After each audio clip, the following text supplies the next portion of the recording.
It is a winner-take-all final. The 4 boats on the front line are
Heat flames for deck to deck.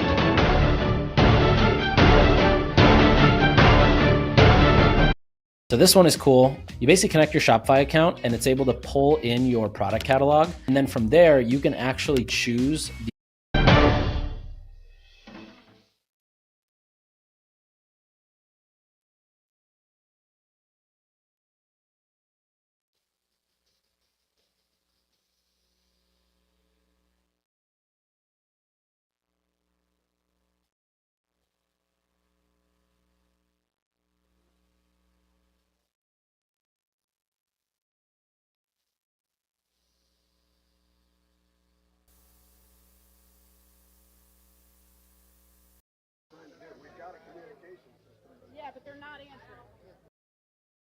Better, maybe the greatest final heat ever run. I don't know if we're going to top that this weekend, but we're getting ready to get it started and give it a try. It's a new year, it's a new field of boats, but they all have the same goal. That is, win the first race of the season. That would be this one, the 2019 Guntersville Hydro Fest, the race for the Southern Cup.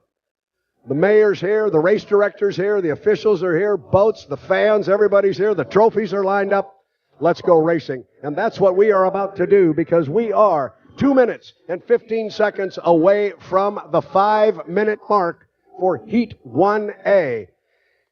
Heat 1A is presented by Team 1 Nissan. They're up in Albertville. They've got a booth down here by the start-finish line. Come on down and visit them. They've got great deals on cars and trucks. They're located near the start-finish line in Zone 2. And the Guntersville Hydro Fest would like to thank Team 1 for sponsoring Hydro Fest. Now it's Heat 1A. We've gone down the list before, but we'll do it again. And we are inside 7 minutes. At most race courses around the country, the boats cannot enter the race course until the 5-minute mark. Because of the pit area being clear across the lake here, they are going to allow the boats to come out at the 7-minute mark. Well, we're at 6:25, so the boats can come out at any time, and there will be 4 of them. And the boats that are going to make up Heat 1A, presented by Team 1 Nissan, the U440 Bucket List Racing Dustin Eccles, the primarily orange boat, the smaller boat. Then it is the U12, the all-red, trimmed in black and silver, Graham Trucking, driven by J. Michael Kelly. He's going to be joined by the U6, Miss Homestreet, predominantly blue and white, driven by Jimmy Shane. And then the field will be rounded out by the U11 J&Ds, presented by Reliable Diamond Tool, Tom Thompson out of Cambridge, Maryland, behind the wheel. It is Eccles, Kelly, Shane, Thompson. It's Heat 1A. It's presented by Team 1 Nissan. There's nothing else to do. The qualifying's done. The testing's done. Time to go racing. Paul Doogie, if you can hear me over in the pit area, I'm going to assume you got boats ready to roll. That's a good sound. We do. Yep, you can hear that turbine engine start to spool up as Jimmy Shane heads out and away from the dock. 6, Home Street Bank, they will be the first on the course. We've got Dustin Eccles getting ready to go with the 440. Graham Trucking is ready to go, and right now we've got Tom Thompson in the 11 J&Ds. He will be the second boat out as you hear that one spool up.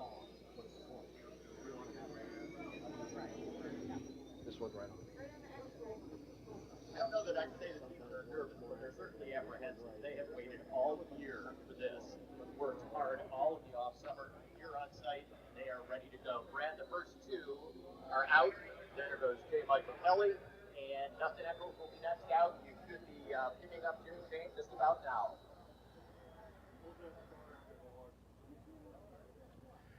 Thank you, Paul Doogie. It's a busy place over there as we get ready, and then all of a sudden, the 5-minute mark comes, it goes, and all of the boats leave, and it suddenly gets very, very quiet. The drivers in their boats make the long run across Lake Guntersville to our 2.5-mile oval. First boat, you heard Paul Doogie say the first boat away from the pit area was our fastest qualifier, our new course record setter, the U6, the Miss Homestreet. Like to take this opportunity while the boats are on the water, we have to be out of the water. So parents, if you've got kids that are in the water, they need to get up on shore. We can't have people in the water swimming or in the water at all while the H1 Unlimited hydroplanes are on the race course. They are on the course now, so we ask your assistance in making sure we get everybody up and out of the water. It is for their safety as well as the safety of those on the race course.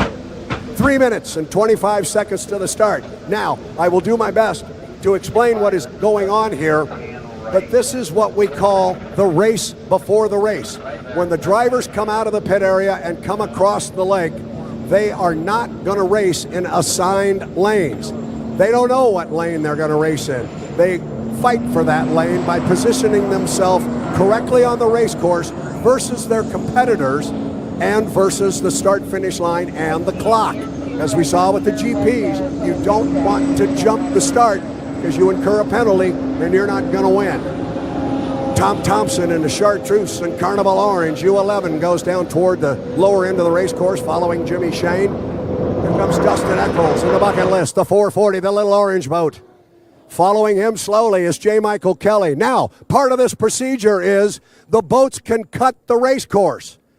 They can cut the race course from the front stretch to the back stretch at the lower end of the race course down by the causeway. They can cut the race course from the back stretch to the front stretch at the top end of the race course. There are certain areas that they're aware of that they cannot go through because of patrol boats and so forth, but there's wide areas at each end of the race course where a driver could cut the race course and perhaps position himself in a better position for racing when we get there. And we are 1 minute and 58 seconds away from the start of Heat 1A. It is presented by Team 1 Nissan in Albertville.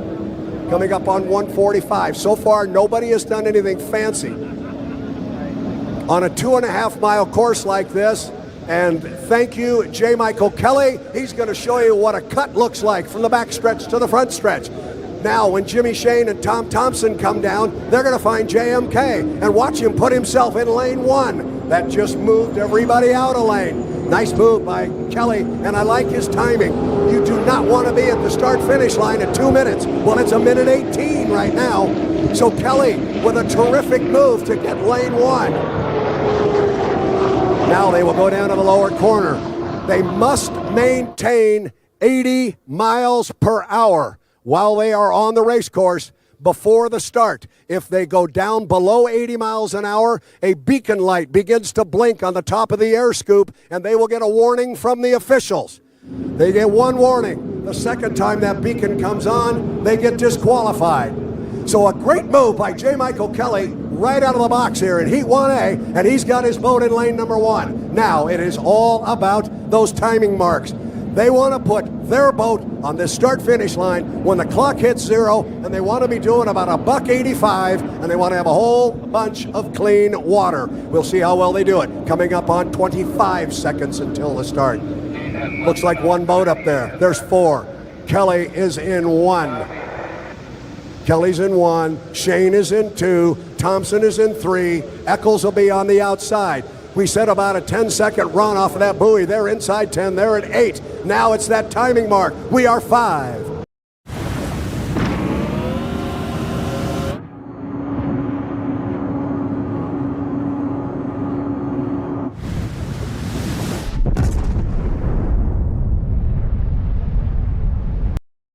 Four, 3, 2, 1. Mark, and that's going to be a legal start for everybody. And it's Tom Thompson that takes him across the line in the U11. J&D's presented by Reliable Diamond Tool. Now hard down to that lower end of the race course. Lanes 1, 2, and 3 were tight. Who gets there first? It's J. Michael Kelly. Oh, but there is Jimmy Shane. Shane on the outside. Sticks the blue and white nose out in front of Kelly. Now it's pure acceleration down the backstretch. Shane on the outside. Got a couple of boat legs on Kelly. And hidden in the spray is the U11 with Tom Thompson. Thompson's back in 3rd. Then it is Dustin Eccles in 4th. Now, this is where the inside lane will play. It'll pay dividends to JMK. He's got a shorter race course up at the top end. Shane on the outside, Kelly on the inside. Only about a boat length and a half between the two. Shane has got to give Kelly room. He certainly did. Gave him plenty of lane space. Nice legal racing there by Jimmy Shane. We're going to go 3 times around the race course. It is Jimmy Shane in the home straight, coming out to put 1 in the books.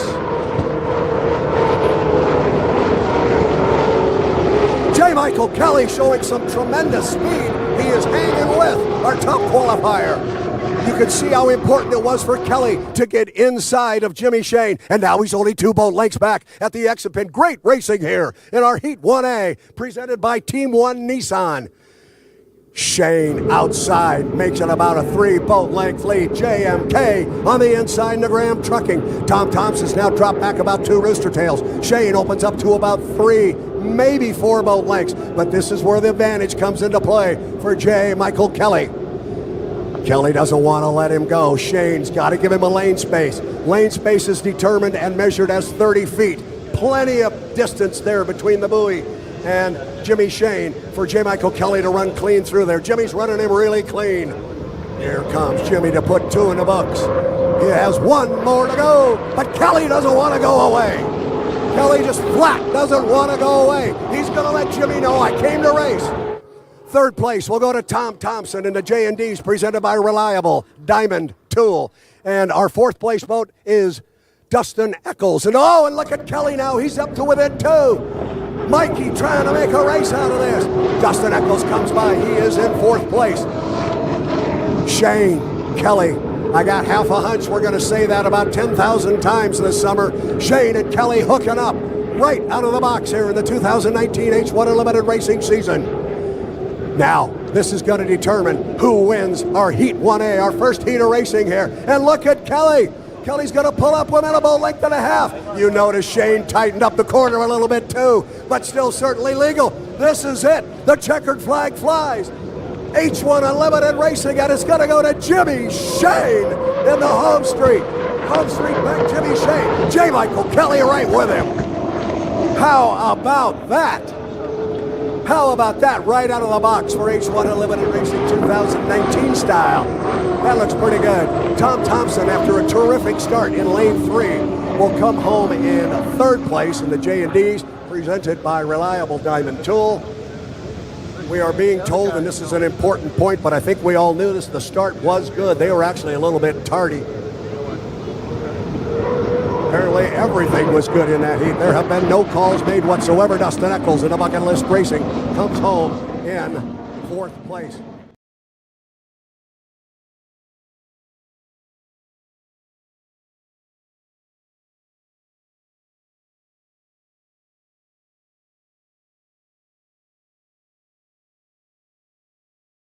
To be the U12, the Graham Trucking with J. Michael Kelly. You heard Jimmy Shane talking about that red boat with that splash of silver and black on it that was flashing. It does look good. That boat was all red a year ago, and it looks good on the water with that black and silver. I like it. Bert Henderson coming down in the 7, the Spirit of Detroit, hailing from Rockville, Ontario. Here's a good sight. A good sight to see Corey Peabody in the Graham Trucking American Dream, the U-96. Great looking hydroplane.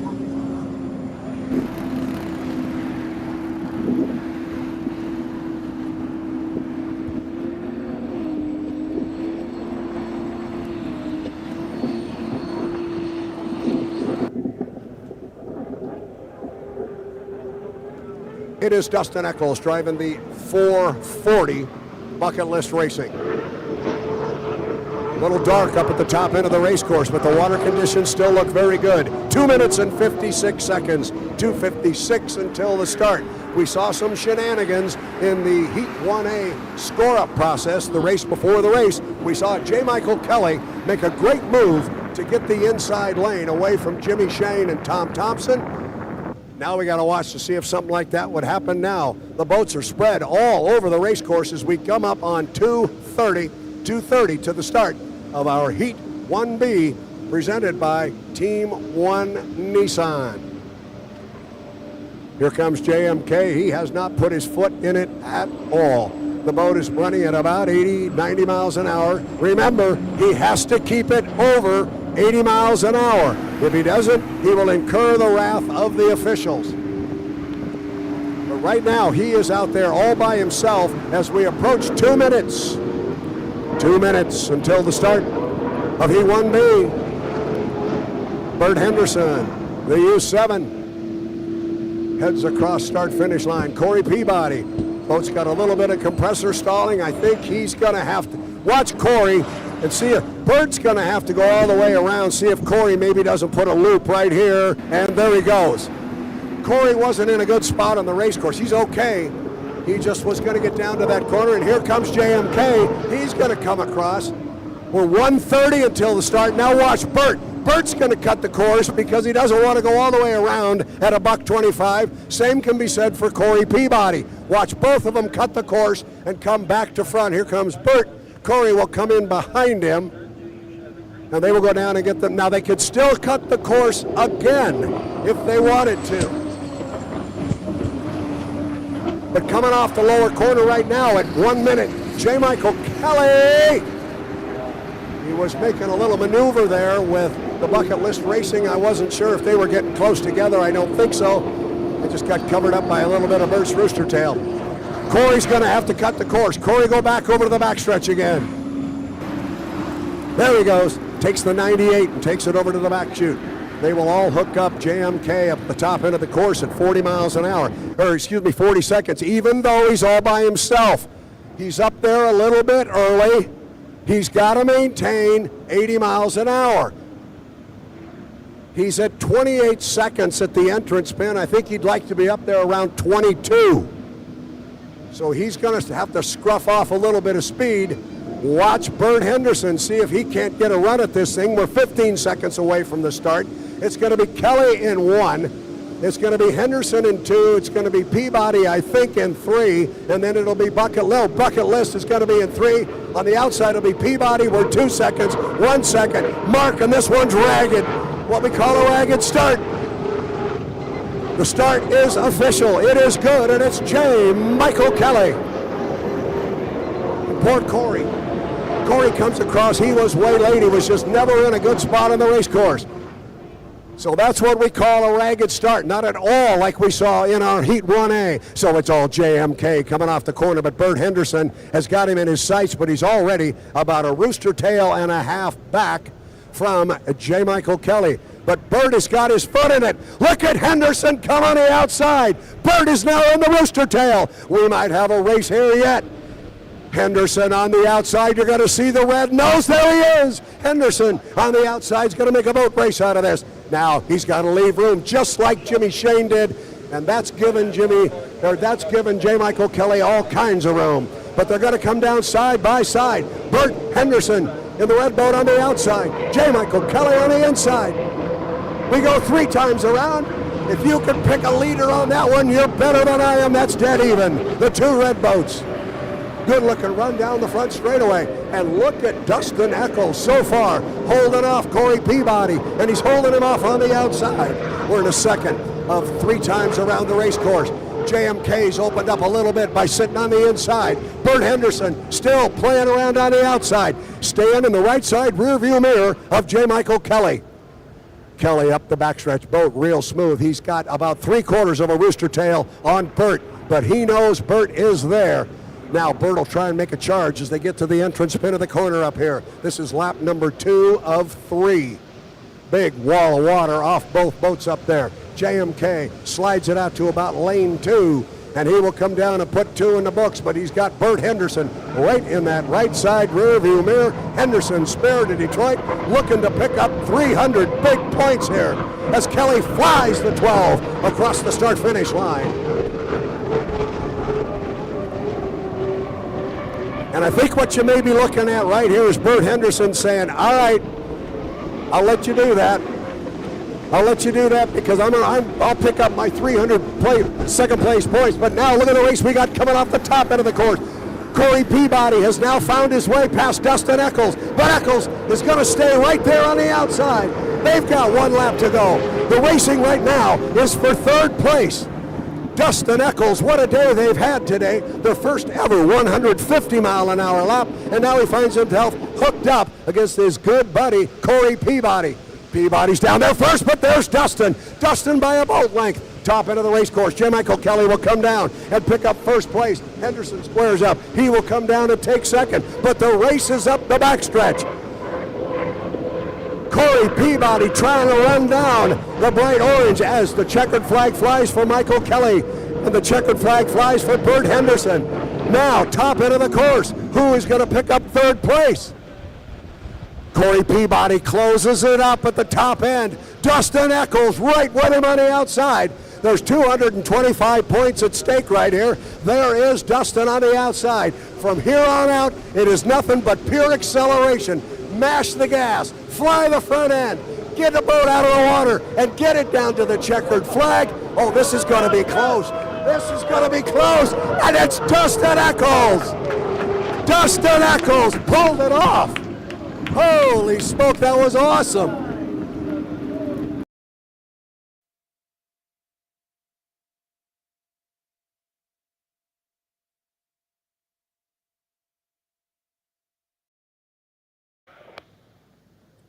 And there it is. 5 minutes until the 5-minute gun. Typically at a race course across the country, the boats cannot come out on the race course until that 5-minute mark, which would be 4 minutes and 45 seconds from is good news. I know it sounds like a broken record, but it's really good to have this particular broken record to play. But our water conditions and weather conditions right now can be described only as absolutely perfect. It's a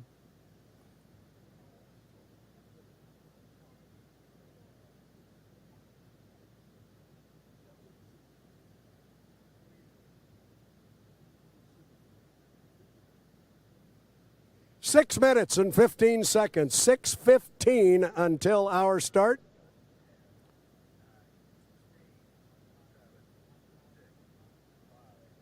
Four, three, two, one. Mark, 1 to the 5. 1 minute to the 5-minute gun, 1 minute until the 5-minute mark. And you can tell I'm old school because I say 5-minute gun. We used to shoot a gun way back in the day. We'd shoot a 5-minute, a 1 minute, and then a go.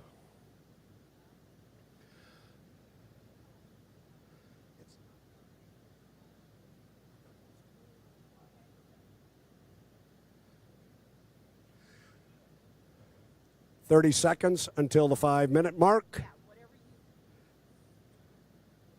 And Brad, you may hear it. The first boat is starting to spool up. That will be the light blue Home Street Bank with Jimmy Shane. He is headed out on the course. Next is the 98 Corey Peabody. They are away from the docks. Still waiting on the 7 and the 11 to drop their hatch, but we'll have a couple of boats coming your way in just a moment. Thank you very much. 3, 2, 1. Mark, 5 minutes. 5 minutes. 5 minutes. Green flag is on the race course. We are told Corey Peabody was the first boat to spool up and pull away from the pit area.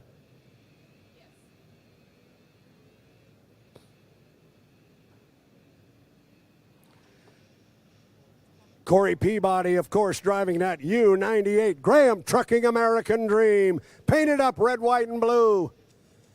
A throwback paint job, a tribute to Rob Graham and his first year, 1998, of sponsoring the Unlimiteds. He did so with Fred Leland. This is a Fred Leland hull that he acquired in the offseason, and as a tribute to all of that, he has gone retro with the paint scheme, put the stars and stripes on it, and for those of us who watched the boat back then, it is a sight to see. Corey Peabody.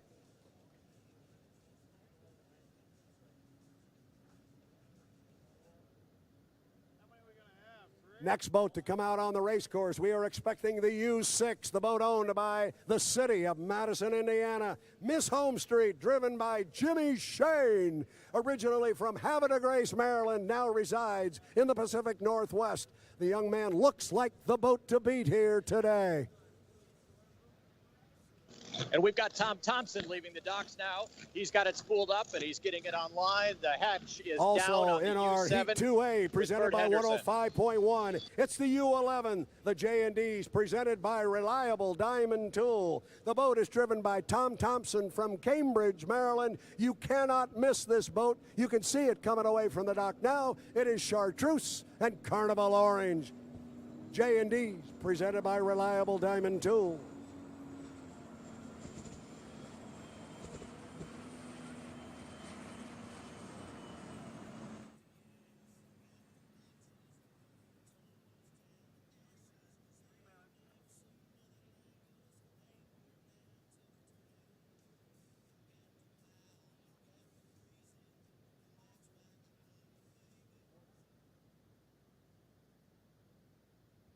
Our fourth boat rounding out the field, U7. The boat is bright red. It hails from the Detroit, Michigan area and is driven by Bert Henderson from Brockville, Ontario, Canada. Good to have the U7 team here from Detroit. They call the boat the Spirit of Detroit. It is all red. Bert Henderson out of Brockville, Ontario.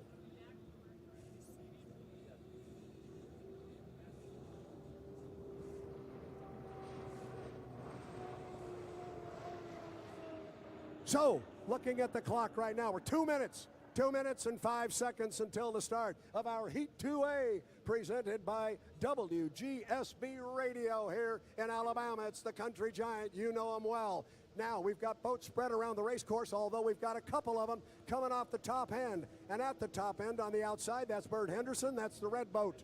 That is the Spirit of Detroit. Following him and back a bit on the inside, the red, white, and blue, Corey Peabody in the U98, Graham Trucking American Dream. Now you see Tom Thompson. There's our first little maneuver. Tom Thompson has cut the course to get in front of Jimmy Shane, who trails the field, coming down the front straightaway at 1:25.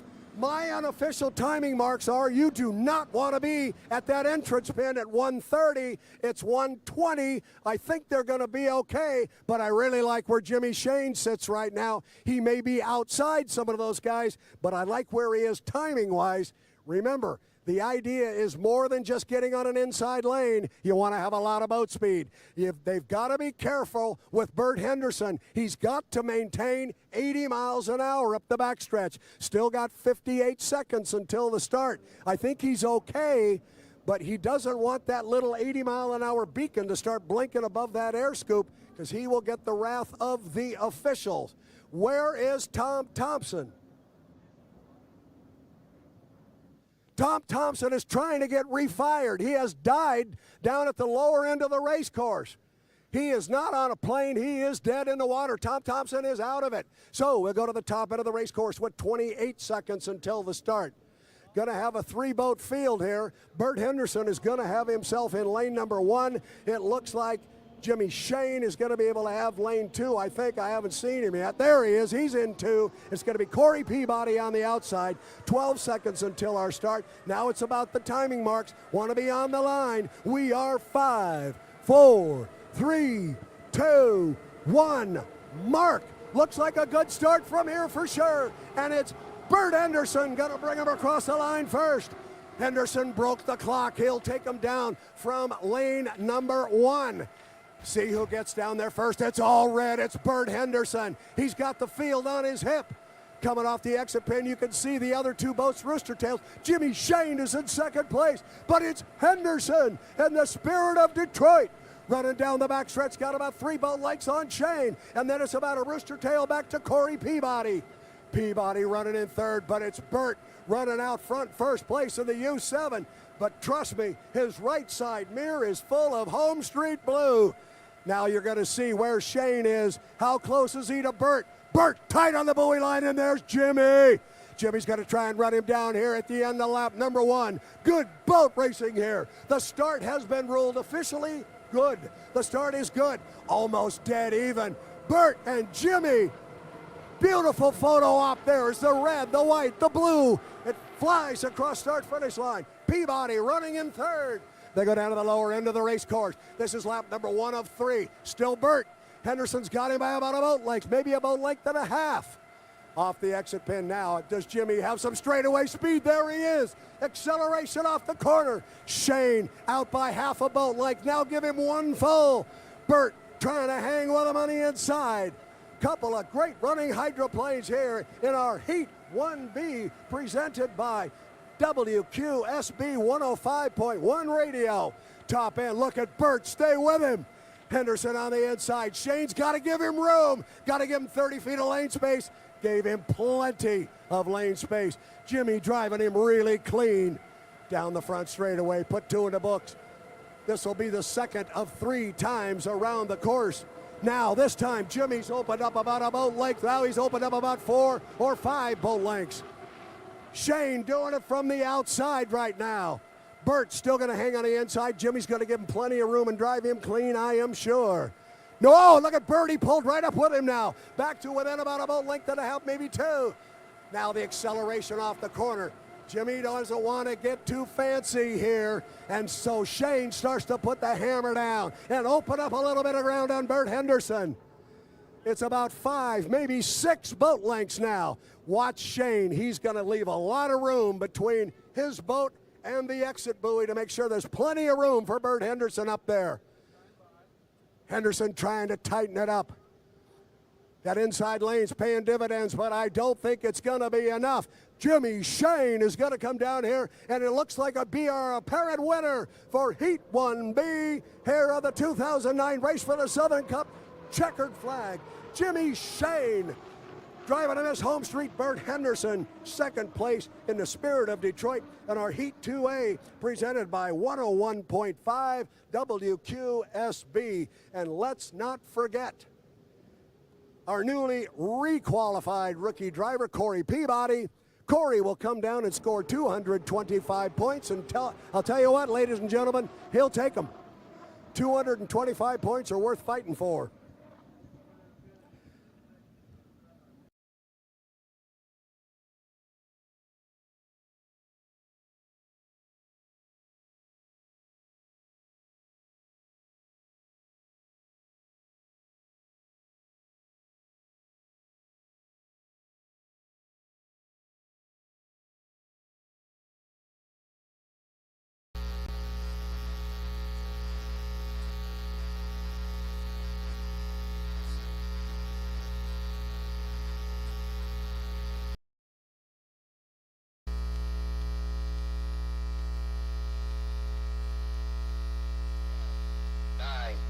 Eight, 7, 6, 5, 4, 3, 2, 1. Mark 5 minutes. Green flag is on the race course for our Heat 2B, presented by 105.1 WQSB, Alabama's country giant. When you're walking around the park here watching the boat racing today, make sure and stop by their booth. It's located near the music stage for obvious reasons, and they've got plenty of giveaways and information on upcoming concerts and events. It's unlimited. Heat 2A, sponsored by 105.1 WQSB. You know, I got you standing right here, Greg Hopp. You've done this many, many times. What's going through these drivers' minds right now? Oh, they're all just, they're out there jockeying, trying to figure out a way to get that inside lane. And this is pretty, I've only actually driven a couple of unlimiteds with the 80-mile-an-hour rule, and that changes the game. It certainly does. And what Greg is referring to there is from the time you leave to the pit area until the time we actually start the heat, you cannot go below 80 miles an hour. And if you do, the beacon light starts going off on the top of the air scoop, and the officials see that. They radio you real quick and let you know they saw it. They give you one warning. Then you get that penalty, and that's no fun. No, penalties are no good. You know, you think you got that inside lane, you're ready to win the race, and then next thing you know, you're sitting on the beach. And I've never been behind the wheel of any hydroplane, but I have to think the easiest thing on the planet to do is get the inside lane. Now you mix in this 80-mile-an-hour thing and the whole game changes. I could go park it out there at 2 miles an hour. Yeah, it definitely changes the game. I mean, I had a Grand Prix one time that the hose got stuck in the blower and it wouldn't go any slower than 100. And I was like, oh man, I got to figure out how to make this start. Well, and Greg Hopp has done plenty of them, so we've got our boats over here now, quickly running them down. The 440 Bucket List Racing, he's on the front straightaway right here. The U12, Graham Trucking, the black boat with the red boat with the black and silver trim, driven by J. Michael Kelly. The predominantly blue and white Miss Home Street, U6, driven by Jimmy Shane. And my favorite two colors to say together, the Chartreuse and Carnival Orange, U11 J&Ds, presented by Reliable Diamond Tool. 4 boats are supposed to answer the call. 4 boats are here. This could be a good one. Now, this is one where we might want to start really watching this 2-minute period as we get close to the start. We're 2:30 away from the start right now. Our boats are separated about as far apart as they can, but I think we might see some course cutting here, Greg. We could. Jimmy looks like he's slowing down for maybe a move, or he might just keep that trolling speed all the way around, and he might be just about right. He looks timed out pretty good. All right, and you're hearing it from somebody who knows. Now, one thing we learned yesterday, everybody expects Dustin Eccles to put that boat on the far outside, and J. Michael Kelly found out yesterday, not always the case now. He turned a lap at $150. He's getting a little more courageous moving inside. Oh boy, that's so impressive with that little bit of power to go 150 mile an hour lap, and Dustin's driving the wheels off that thing. It's pretty exciting to watch. It really is, and it's a testament to the driving ability of one Dustin Eccles. Now, Tom Thompson cuts the course. He is going to go over and join J. Michael Kelly. We are coming up on 1:35 until the start. I like where Jimmy and Dustin are. Here comes JMK. He's going to come over and join him. I assume Tom will too. So now, J. Michael Kelly's going to cut the course. He's going to see these two boats ahead of him. And can Kelly put his boat into lane 2? That's going to be the question. Can he get in between?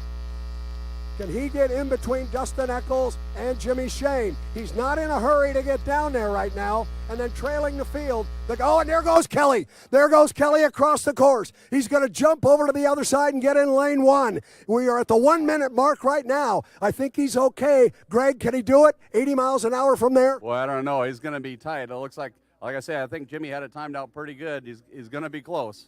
All right, and what he means, we can't go below 80 miles an hour, but Kelly has jumped over there. Now the field is beginning to catch up with him.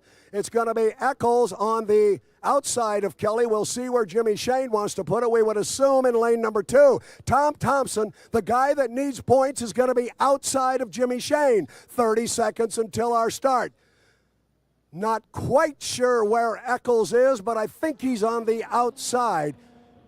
If he is, it's Kelly in 1, it's Shane in 2, and that's what it's going to be. Kelly in 1, Shane in 2, Thompson in 3, Eccles on the outside, 12 seconds. It's about a 12-second run. Hammer it, guys, bring them down. We are inside 6, 5, 4, 3, 2, 1, mark! The start appeared to be clean, but we'll wait for the official rule on it. It is under review. The start is under review. It is Heat 2B presented by 105.1 WQSB. Who gets out of there first? J. Michael Kelly. Oh, but look at the blue right with him. Here we go again. It is Kelly. It is Shane. Shane on the outside by half to 3/4 of a boat length. This is H1 Unlimited Racing at its very, very best. Two of the fastest race boats in the world, side by side up the backstretch.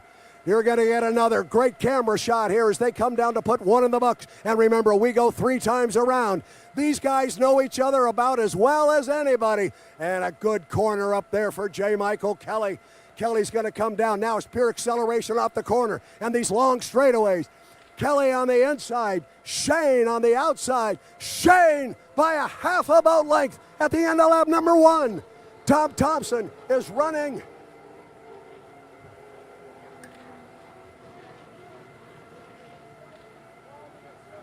We have a development. We have a development. Your 2 lead boats both jumped the gun. The 12 and the 6. Your leader is Tom Thompson in the U11. There's a 1-minute penalty on those 2 guys up the back chute. It looked good from where we were, but the official said, nope, their watch is official, mine is not. So Tom Thompson has now been advised that he is in first place, but he better look in that right side rear view mirror because here comes Dustin Eccles. Top end of the race course. They must know the same information that we have. However, things have been known to change in hydroplane racing, and J. Mike and Jimmy Shane are going to let it rip.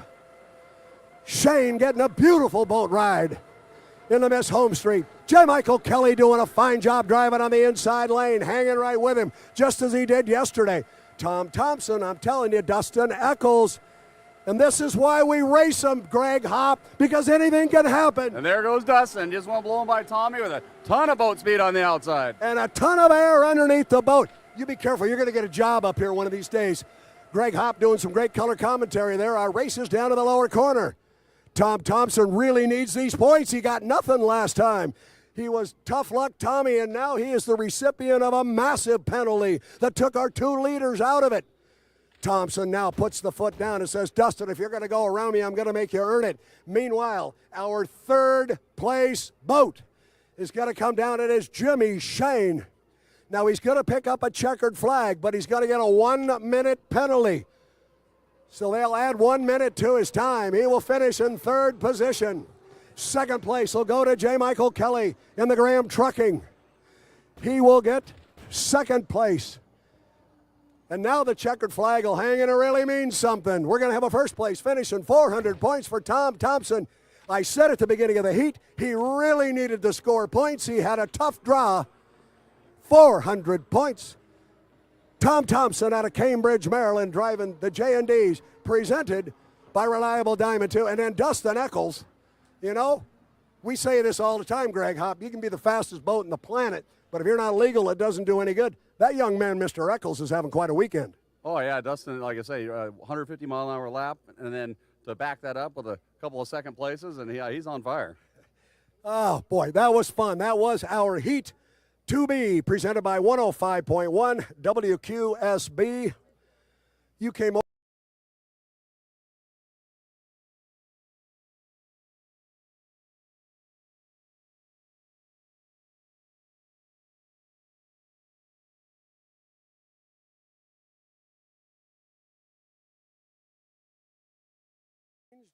So does the next boat. U7, it's bright red. It's out of Detroit. They call it the Spirit of Detroit. It is driven by Bert Henderson. Bert Henderson chose this song for his identity. Henderson, the U7, they'll be in Heat 3A.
First, he's finished second, he's finished third, and he comes out here for his fourth run before the final heat. J. Michael Kelly, he'll be in Heat 3A.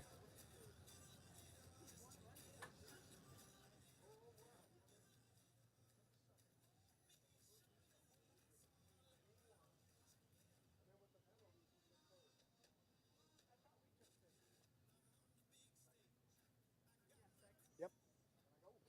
4 minutes and 20 seconds until the start of our Heat 3A, presented by the Tennessee Valley Authority, TVA.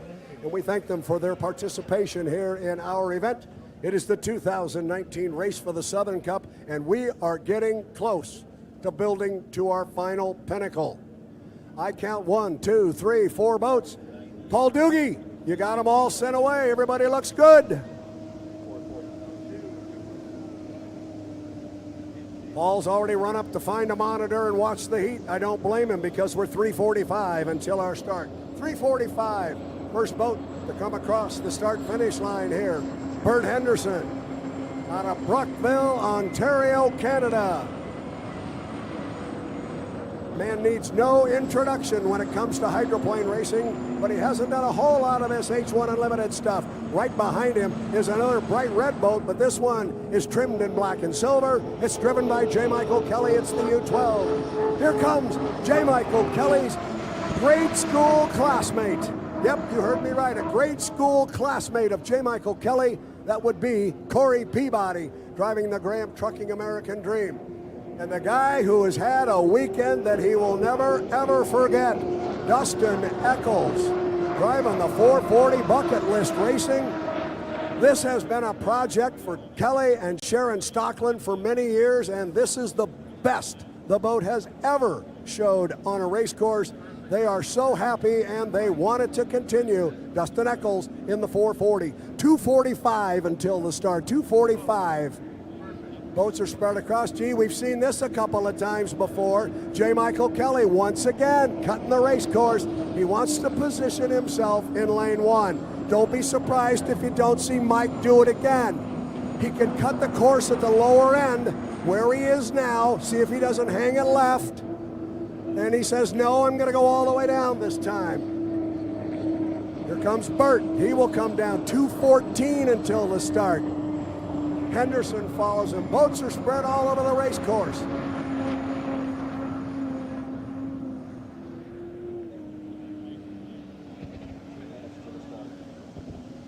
Boats are spread all over the race course. Here comes Corey Peabody. I believe Corey Peabody this time can run on the front row. We did not get an official indication of that, but he had to start 2 heats behind everybody. Corey, Corey's got similar timing marks to mine. It's at 1:40. You do not want to be down at the entrance pin to that corner at $1.30, and it's $1.30 right now, so I think Corey's okay. Here comes Mike. No, that's Burt. Burt comes across. Burt's going to get in one. Well, Mr. Kelly, it's too early, Mike, to cut the course. I don't think Mike will go across. He's the last one going down. He may have to do this one from the long way. Oh, there he goes. He decided to do it. He cut across. There goes Michael. 1:07. 1:07 until our start. Now look at Burt. Burt says, I got to beat you over there. This is the race before the race. Going to get close over there, guys. Going to get close. Wasn't sure there was room between the two, but apparently so. That could have got very interesting, and the rule book comes into play there. We won't get into it. Kelly once again has put the U12 in lane number 1, and it looks like Dustin Eccles has put the 440 in 3. Burt Henderson is in 2. And on the outside, I believe it's Corey Peabody coming up on 25 seconds until the start. It's about a 12-second run off of that exit pin down to turn 1. It is. The orange boat is in 3. It's Peabody on the outside. It is Eccles in 3. Lane 2 is Burt Henderson. Trailing the field right now at 10 seconds is J. Michael Kelly. These guys might be a little bit early. We are 6-5, 4, 3. They are early. 1, mark. And we are racing. It's Burt Henderson, but Corey Peabody with the speed on. And look at Kelly. Kelly is way back at the start. But he is on the inside lane. Can Kelly make up ground on that inside lane? I think we're going to see Burt. We do. It's Henderson. He comes through in first. Second place in lane number 3 is Corey Peabody. Now, his old buddy J. Michael Kelly has run him down. So Kelly's in second on the inside, trailing Burt by a full rooster tail. Up the backstretch. This is going to be good. The start was good. Everybody was legal. Watch this. This is going to be a tall order for Burt Henderson. Going to be a tall order for Burt Henderson to try and hold off JMK when he's got lane 1. We talk about giving enough lane space. That's plenty of lane space right there. This is going to be fun. A couple of bright red hydroplanes coming out to put one in the book. J. Michael Kelly in 1, Burt Henderson in lane 2, and they're virtually dead even as they cross. Kelly by a boat length. Kelly by a boat length. And again, it is Dustin Eccles in that little 440, just running the daylights out of it. This time coming off the lower corner of that inside lane is paying dividends for JMK. Burt Henderson running on the outside, a bigger race course. He's about 5 boat lengths behind JMK.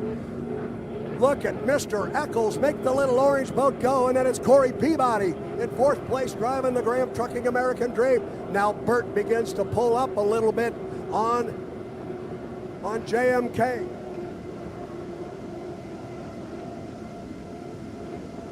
Coming off the top end of the race course, JMK still got Burt right in that right side rear view mirror. Couple of red boats coming home to put 2 up, 2 down, and have 1, 2, go! Flying the boat was JMK. A lot of air underneath that U12. This is as good as we've seen Bert run for a long time. Bo looks real strong, and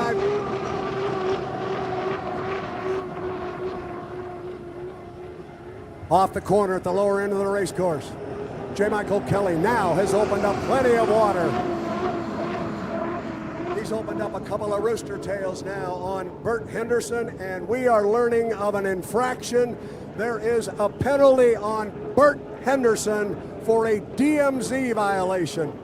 He drove his boat through the race course at a point on the race course where you can't do that. It's a no-no. He clearly got the message from the officials. He has pulled his foot out of it and let J. Michael Kelly go.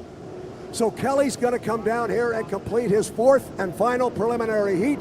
He has 2 first-place finishes, a second-place finish, and a third-place finish. J. Michael Kelly, U12, Graham Trucking. Here comes Bert. He's going to come down. He's going to get the checkered flag. Whoa, and he flew the boat a little bit as he got into Mike's wash. He will slow his boat down. He got the checkered flag. However, he's going to be greeted with some bad information. And what does it translate to? A second-place finish for Dustin Eccles. And Corey Peabody, a fine finish for that young man. First time he got the start up on the front row. Corey Peabody driving the U98. The Graham Trucking American Dream. Wow. So, to try and do my best to explain a DMZ violation, I don't have a course map right in front.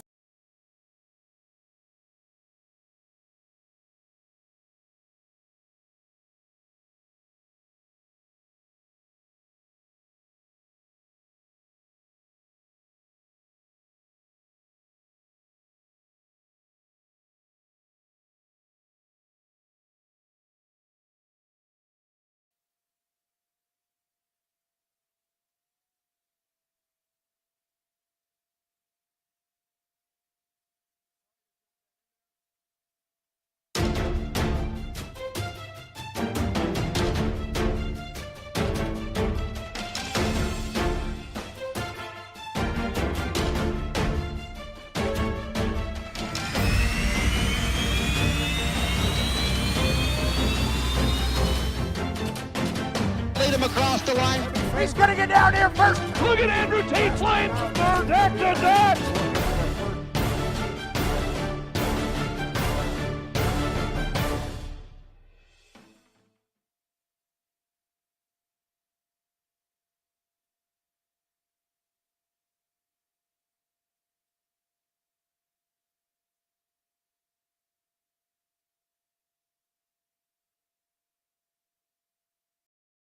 Last opportunity.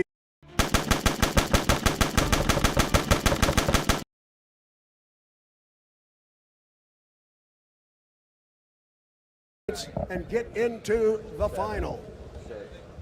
5, 4, 3, 2, 1. Mark 1 to the 5. It is 1 minute to the 5-minute gun. Our 4 boats again. The 6, Miss Home Street, Jimmy Shane. The 11, J&D's, presented by Reliable Diamond Tool, Tom Thompson. The 98, Graham Trucking, the American Dream, driven by Corey Peabody. And the 7, Spirit of Detroit, Bert Henderson, Shane, Thompson, Peabody, Henderson. Heat 3B coming up. 5 minutes and 30 seconds until the start. 5:30. Stand by if you want it for the official countdown to the 5-minute mark. Coming up in about 15 seconds. 9, 8, 7, 6, 5, 4, 3, 2, 1. Mark 5. 5 minutes. You heard it officially. The green flag is on the course, and as I have said,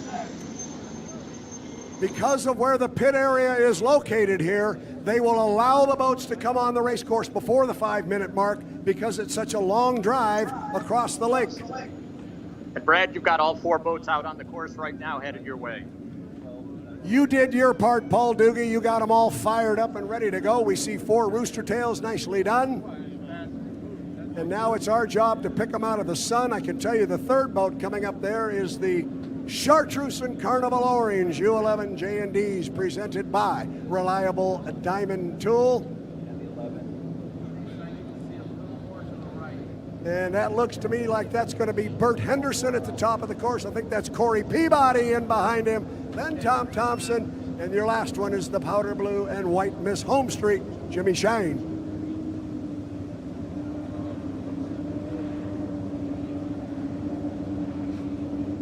3 minutes and 55 seconds, 3:55 to the start of Heat 3B.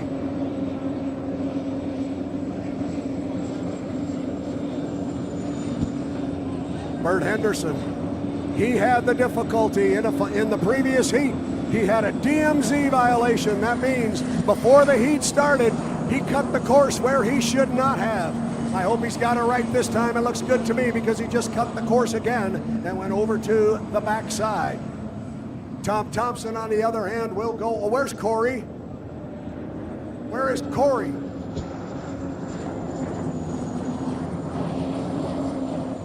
Oh, he's down in the lower end of the race course. Okay, I missed Corey Peabody. I lost him for a minute. Corey Peabody coming out of the lower corner. Tom Thompson is just inside of him. We've still got all 4 of our race boats that are scheduled to go here in our Heat 3B. Coming up on 2 minutes and 55 seconds to the start. 2:50 until the start. Everybody's been pretty quiet here so far. We'll see if there is any maneuvering. If there is, the ones to watch here are going to be Bert Henderson and Tom Thompson. Both have had issues go against them. One mechanical, one was with the referees, but each of them came out of one of their preliminary heats with a goose egg. They want to be on that front row of the final. 2 minutes, 20 seconds, 2:20 to the start of Heat 3B, presented by the TVA. And speaking of the TVA, you can visit their booth in Zone 1 to find out more about #MyLakeNuntersville campaign and how you too can be involved. TVA, part of the community. Bert's got that he's got that course cut and figured out now. He's done it twice at the lower end of the course. Now Corey, that's a tough spot to be at $150. Look to see if Corey doesn't cut across the race course.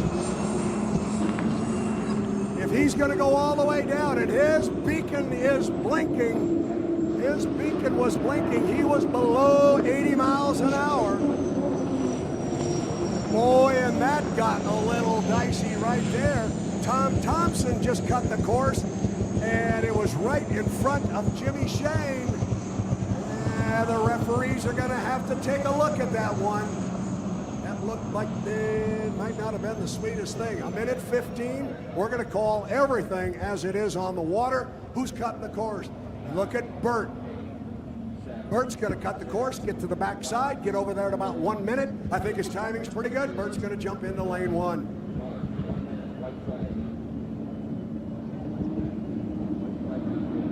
So, up the backstretch right now, you've got Bert Henderson sitting in 1. We're going to assume Corey Peabody, the second boat going up there, is in lane 2. Tom Thompson made a move to get inside Jimmy Shane, but did you see that? Tom Thompson just had to move outside Jimmy Shane. Jimmy, that's a legal move. He's got to have 5 boat lengths before he can move over on Tom. I think he was good to do it, and it looks like Corey Peabody wasn't in lane 2. Looks like he was in 3 because Jimmy Shane has put the Home Street Bank in lane number 2.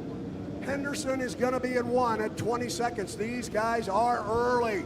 Henderson is in 1. Shane is in 2. Shane's trying to go inside. Shane's trying to go inside. I don't know if that maneuver's going to work. We're inside 10. We're at 5, 4, 3, 2, 1. Mark. Bert Henderson leads everybody across. Jimmy Shane made a move to the inside. It may prove disastrous. He got wet coming down to the start. First boat out of the corner, Bert Henderson. He's going to come off the corner with a solid lead, but that is Jimmy Shane coming up on the outside, but he's a rooster tail back. These boats are running hard down the backstretch. That's Shane in second. He's A rooster tail back of Henderson, but he's running him down. Tom Thompson trying to run down Corey Peabody on the inside of the backstretch. Look at Jimmy Shane. The start is good. It's official. Watch Shane and Henderson off the top end of the race course. Henderson in lane 1. Stay tight to the buoy row, Bert. He does. Now he'll square it up and come down and put 1 of 3 in the books. We're going to go 3 times around. Bert Henderson got the tiger by the tail right now. He's got Jimmy Shane on his outside. Shane trying to run down the driver from Brookville, Ontario. Shane's got his hands full with this one. Thompson has gotten by Peabody at the end of lap number 1. Shane still back about 4 boat lengths. Henderson so far holding him off. This is a clash here. You would think Jimmy Shane could get around him. This is how important the inside lane is. Bert still holding him off, but Jimmy's coming. You can't see him, but he's right there. There's 2 boats up that backstretch. Henderson in 1, Shane is in lane 2. This will be an interesting corner as they come down to put lap number 2 of 3 in the book. Look for the blue nose, look for the blue nose, nothing yet. There it is, right there's Jimmy Shane. He gives enough room for Bert. Plenty of legal space right there. Henderson, now it's acceleration that will do it. Shane showed he had it all weekend as he got it right here. He does. Jimmy Shane is going to take the lead. At the end of lap number 2, Shane's got about 5 boat lengths now. He can't move over on Bert. He's got to leave Bert a lane in there. He doesn't have enough lead to close the door. Jimmy's not going to do it anyway. Jimmy stays wide. Henderson pulls up to about 4 boat lengths. Tom Thompson is in 3rd place. He comes across with 2 in the books and Corey Peabody. Bert Henderson showing some real speed in that U7 Spirit of Detroit. But Jimmy Shane has finally got his way around him. Look for Jimmy to go wide in this corner, leave a couple of lanes in there for Bert Henderson. Make sure everything is legal, and Jimmy's going to come down. If everything holds as we anticipate, that pick up 1st place and another 400 points. As I thought, he slides out to about lane number 4. Jimmy Shane, put your hands together for him. He ran the daylights out of the U6. I don't think he was expecting it to be that hard, but Shane will take 1st place. Bert Henderson will take 2nd. Great run for Bert Henderson in the U7 Spirit of Detroit. Now top end of the race course. These points are important, and Tom Thompson needs 225 more of them. Here comes Tom. He sees the checkered flag. He's got Corey covered here. Tom Thompson in the U11 J&Ds presented by Reliable Diamond Tool. And then Corey Peabody driving the U98 Grand Trucking American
We are inside 6 minutes to the start of our American Dumpster H1 Unlimited Heat 1A. We are going to have 4 H1 Unlimited hydroplanes coming out onto the race course here for our Heat 1A. The field will look like this. The U91, the black and gold, Miss Goodman Real Estate. Goodman Real Estate will be driven by Jeff Bernard. He'll be joined by a good friend of his, J. Michael Kelly. He is our defending Lake Guntersville champion. He'll be driving the silver and bright orange Miss Tri-Cities, the U8. He's also going to have teammate Corey Peabody driving the U9, the other silver boat, the Lynx Healthcare. That's Corey Peabody in the 9. And rounding out the field, Jeff Ayler, this one should be fun. A lot of orange on the U40, the Beacon Plumbing, Dave Vilwalk. So it's Bernard, J. Michael, Corey Peabody, and Dave Vilwalk. This could be fun. It's going to be fun. Great way to kick off the 2022 H1 Unlimited Hydroplane season, and better yet, it's for the APBA Gold Cup, the 112th running, the oldest active motorsports trophy in the world. In the world, that's it, and it's standing right behind us. And good news, we've got 4 boats set to answer the bell. I count 1, 2, 3, 4 rooster tails coming across. And I can tell you right now, the Beacon Plumbing and Dave Vilwalk, they've already had a better day here on day 1 than they had a year ago. They had a very difficult time answering the bell, but they are here. Jeff, we are going to go 3 times around this 2.5-mile oval. We're looking at the clock. We're coming up on 4 minutes and 10 seconds until the start. Again, it's the 91 black and gold. It's the U8 silver and orange. It's the U9 dominant silver and the U40 pretty much all orange. And Dave Vilwalk is the first boat coming across start finish. Predominantly orange trimmed in black, U40 Beacon Plumbing. Unlike our first 2 heats for our fans along the shoreline, it was assigned lanes, clock start. Now the big guys fight for lanes, clock start. The milling period is very important to position yourself to get to these start-finish line buoys when the clock strikes 0. Brad, if you jump the gun in H1 Unlimited, that is a 1-lap penalty. Boy, Vilwalk in the milling period right now is by himself. The other 3 drivers seem to be keen on each other. Yeah, the other 3 drivers down there at the bottom of the race course, nobody can really move. See if J. Michael Kelly on the inside doesn't make a left-hand turn here somewhere. Now he's going to put his foot in it, and J. Mike's going to pull ahead, but see if he doesn't make a left-hand turn at the top and maybe come across the race course and get away from those other 2 guys. And also, too, the 2 silver boats are teammates, J. Michael Kelly and the Miss Tri-Cities, Corey Peabody, and Lynx Healthcare. Now, Bernard is pulled away from him, so Brad, would the teammate drivers try to key on each other and decide how to get to this start-finish line buoy at full tilt at 0? Yeah, we're never going to know exactly what they're thinking right now, and the 2 teammates are very close together up there.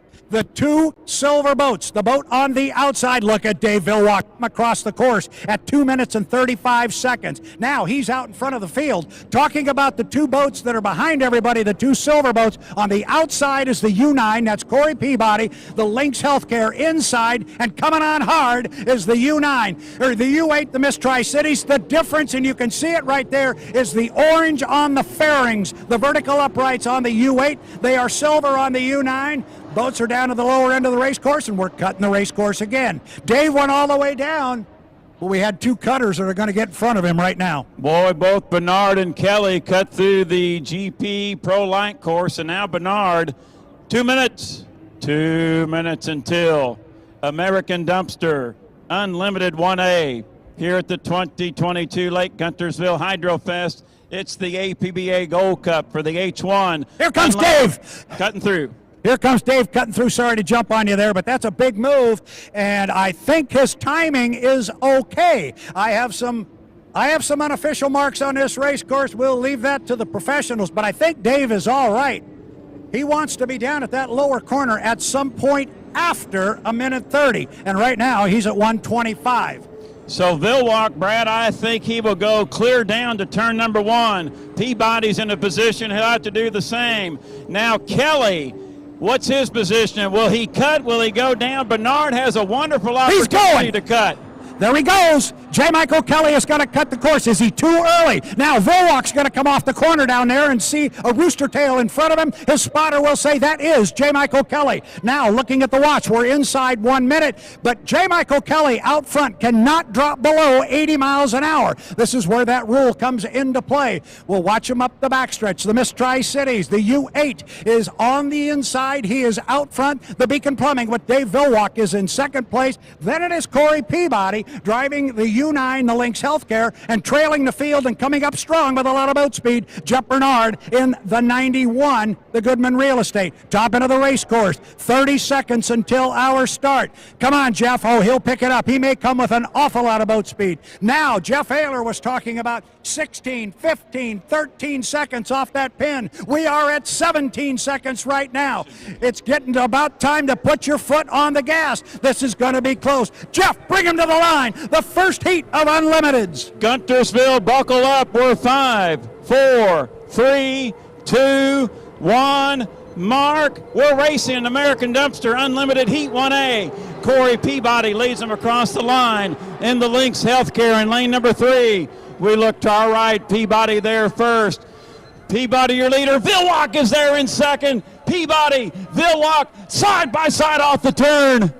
Just like that, we're coming out with side-by-side racing here in Heat 1A, and it is Corey Peabody. Lynx Healthcare got him by a boat length, maybe a boat length and a half. Vilwalk's not gonna go away. J. Michael Kelly and the Miss Tri-Cities is in third, and then it's Bernard knocking on the door, and the Goodman Real Estate in fourth. Top end of the race course. We've got to leave room in there for Dave Vilwalk. Although Dave Vilwalk has control of the course, there's Corey Peabody. Jeff off the top end of the race course. Great racing here in our Heat 1A. Beautiful deck-to-deck dueling American Dumpster Unlimited 1A. Vilwalk on the inside at 68 years of age, driving like a 28-year-old. Your official leader after lap number 1 is Corey Peabody. Lynx Healthcare, Vilwalk in second, Beacon Plumbing, deck-to-deck racing for third. Kelly to the inside, Bernard to the outside. Back into turn number 1 to begin the H1 season. Vilwalk at 68 years of age is in front, but Peabody is there.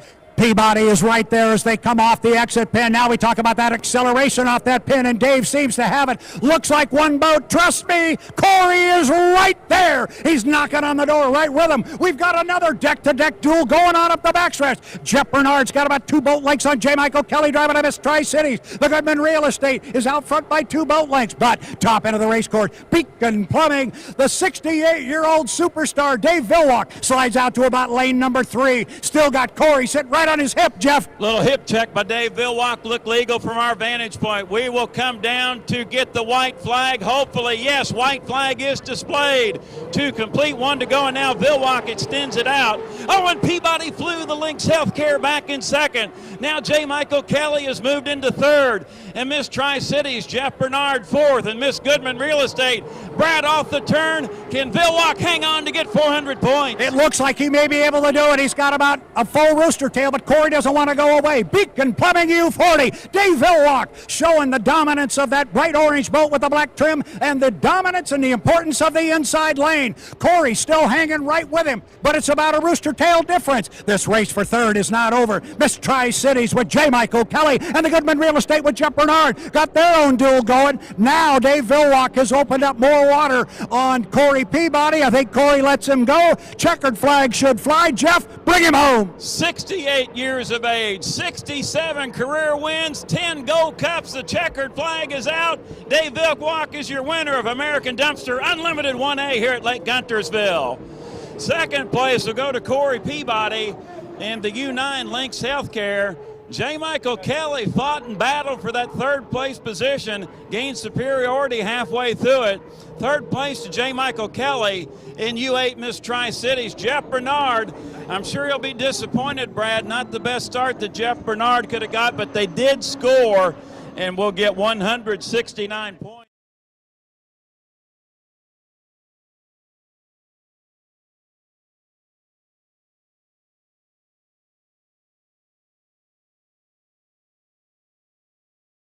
Officials right now are in the process of verifying whether or not we have a new course record here that was set by Vilwalk. They're looking at some tape, and either way, whether he did or not, he was running really fast outside of Dave Vilwalk. And Brad, while you stepped away, they're rechecking, but right now it appears he was just a touch short of that, but they will go back and recalculate and retime to see if that record was set as we're approaching the 5-minute period. And the first miscue of Gold Cup weekend 2022 goes to Corey Peabody in the Lynx Healthcare. Could have had 300 points. Penalty takes him down to 169. But, Brad, you're right. They did score. They would rather have the 300, but they'll take what they got. We got boats on the water. Jimmy Shane is away from the dock, and the U1, the Miss Home Street. We've got him on our monitor here, and we can look across and see him. Here comes Jamie Nielsen right behind him. So we've got 2 of our 3 boats coming out across the lake from the pit area. Let's go racing again. It is our H1 Unlimited Heat 1B presented by American Dumpster. And we got 3 boats. It's always fun. Let's do it again, Jeff. Should be fun. And, Brad, this will be the first time for our fans here at Lake Guntersville. The turbocharged Allison racer leaving the dock, Jimmy Shane, the last piston-powered boat in the sport, will make an appearance in 1B.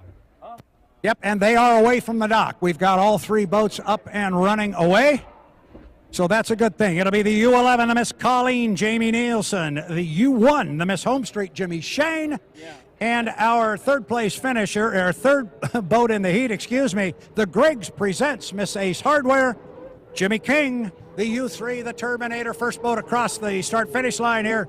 Can't miss that one, Jeff, powder blue and white. It is the Miss Home Street. Turned some mighty quick laps yesterday, but that was yesterday, and he didn't get any points for that. We need points now.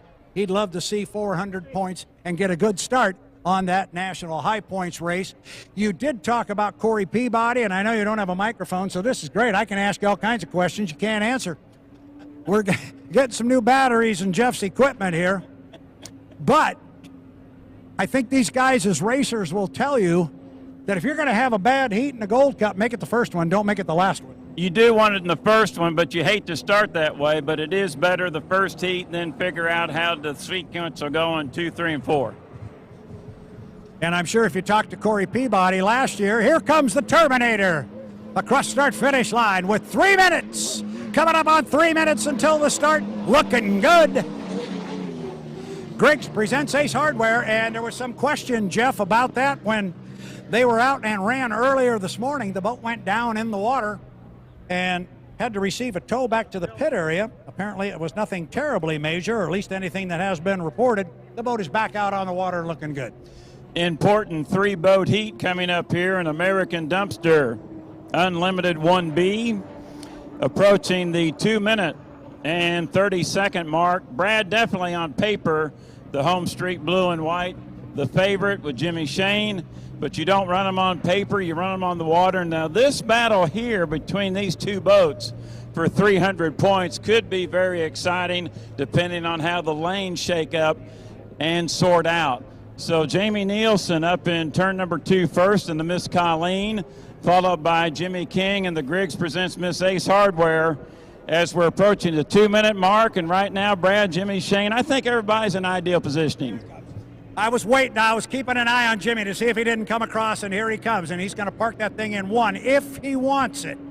It's early in the weekend, as we say all the time, Jeff. You can't win the Gold Cup in the first heat of the day, but you can sure as heck lose it. Don't do anything silly. Get your points. You do not want to be down at the entrance pin to that lower corner. This is my unofficial timing at 1:30. We're at 1:33 right now, so I think all of them are in pretty good shape.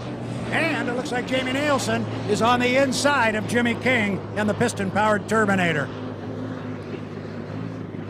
And, Brad, I thought all 3 would go down, so Shane will lead them down into turn number 1, followed by Nielsen and King in the piston-powered Griggs presents Miss Ace Hardware. Approaching the 1-minute period for American Dumpster, Unlimited Heat 1B, Brad loose, 1 minute has come. It's expired. We're under 1 minute. Set these lanes for 1B. Very well, looking at the watch. Inside 30 seconds. I'll take him to the exit pin, Jeff, then you bring him down. Nielsen starts to accelerate on the outside. He's bringing King with him. There's 1, there's 2, there's 3.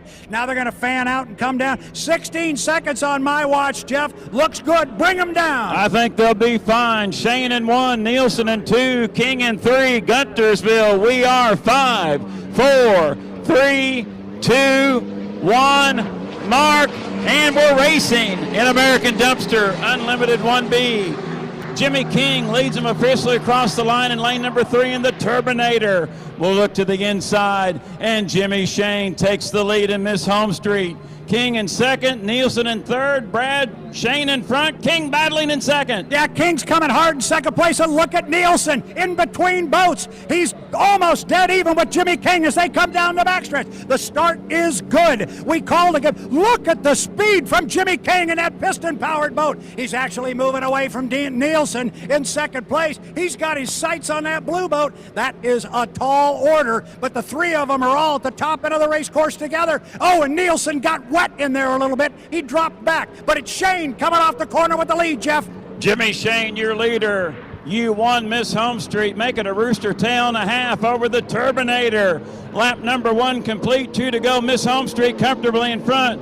But here's that thunder that the Griggs presents Miss Ace Hardware in 2nd. Jamie Nielsen 3rd, Miss Colleen.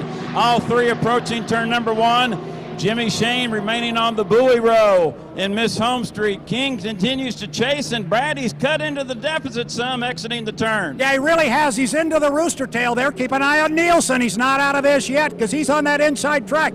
Jimmy King with the Turbinator trying to run down Jimmy Shane up the backstretch. Halfway up there, he's in the rooster tail. It is Jimmy Shane driving a Home Street. Then it is Jimmy King in the Griggs presents the Ace Hardware. They're at the top end of the course, entrance pin at the top end. This is lap number 2. They will come down and pick up the white flag with 1 to go. I'll tell you what, Jeff Ayler, King is not going away. Shane's lead is evaporating. The Turbinator has come to play at the Gold Cup.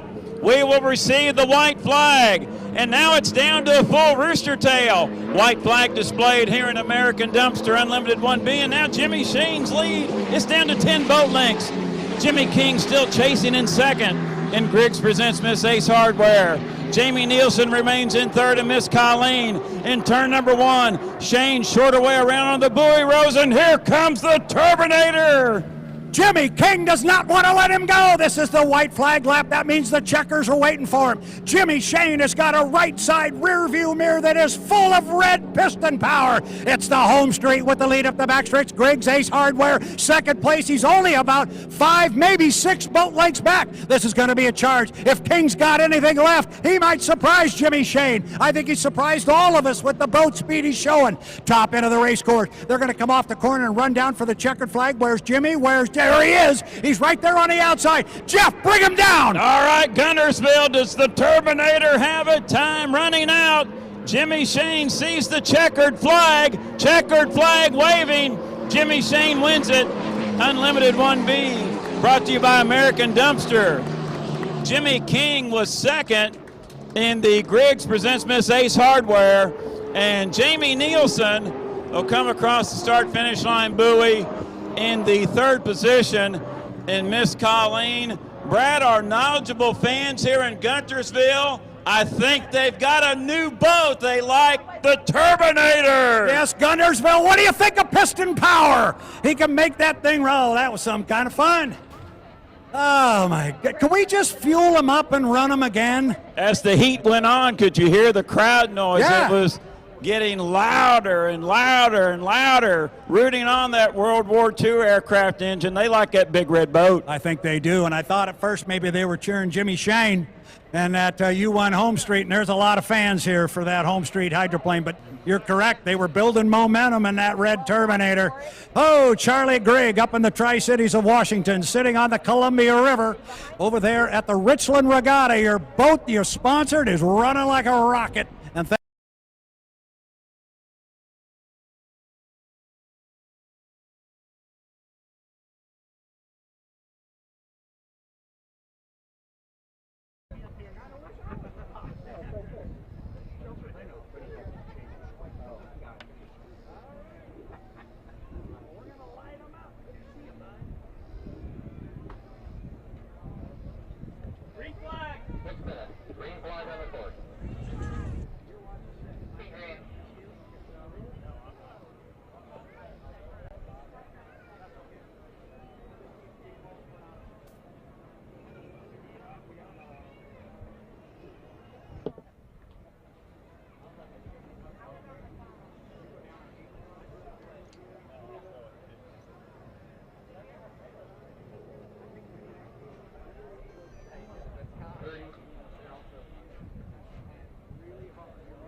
Rooster Tail rises from the pit area.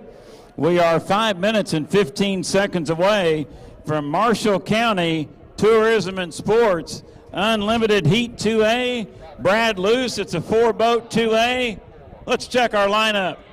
First boat of the 4 that is going to answer the bell in Heat 2A, presented by Marshall County Tourism and Sports. The U8, the Miss Tri-Cities, driven by defending Guntersville champion J. Michael Kelly. Going to be joined out there by the Red Turbinator. Griggs presents Miss Ace Hardware. That's the U3, Jimmy King behind the wheel. Then he's going to get joined by the U91. That's the black and gold Goodman Real Estate. Jeff Bernard handles the driving chores in that one. And if that wasn't enough for you, how about the U40, the orange and black Beacon Plumbing, Dave Vilwalk. Jeff Ayler, we got the 8, the 3, the 91, and the 40, or if you like it this way, Kelly, King, Bernard, Vilwalk. Should be a good lineup here in Marshall County Tourism and Sports. Unlimited 2A, Vilwalk entering turn number 1. Jeff Bernard in the gold and black Miss Goodman Real Estate. The silver boat with the fluorescent orange to the back on the wing, that's the Miss Tri-Cities. And Brad, the boat entering turn number 2 is the turbocharged Allison. Griggs presents Miss Ace Hardware with Jimmy King, otherwise known as the Turbinator. When the boats went down to the lower end of the race course last time, our leader going down there was the 40 and Dave Vilwalk. When he got to the exit pin and looked ahead of him, he saw a rooster tail. That would have been Jeff Bernard, who cut the race course at the lower end. That's Bernard up there at the entrance pin. Oh, and Dave says, I'll just return the favor. Thank you very much. Here comes Dave Vilwalk coming across the race course in what has become over the years a signature move for the young man who's got more wins than anybody in H1 Unlimited Racing. 67 career wins for Dave Vilwalk, 10 APBA Gold Cups, looking for number 11 tomorrow afternoon to tie Chip Hanauer. So Jimmy King in turn 1. Vilwalk cuts through the infield once again. Brad, will Kelly follow?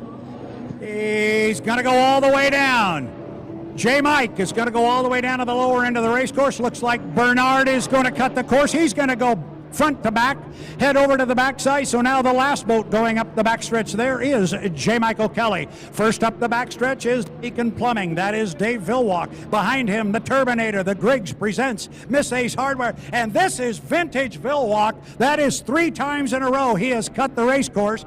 The second boat now going up the backstretch and cutting the race course again, Jeff Bernard. And Kelly is the only boat left on the backstretch right now. So there's a lot of games being played right now. You don't want to show your best start procedure this early in the weekend, but these guys are doing some maneuvering.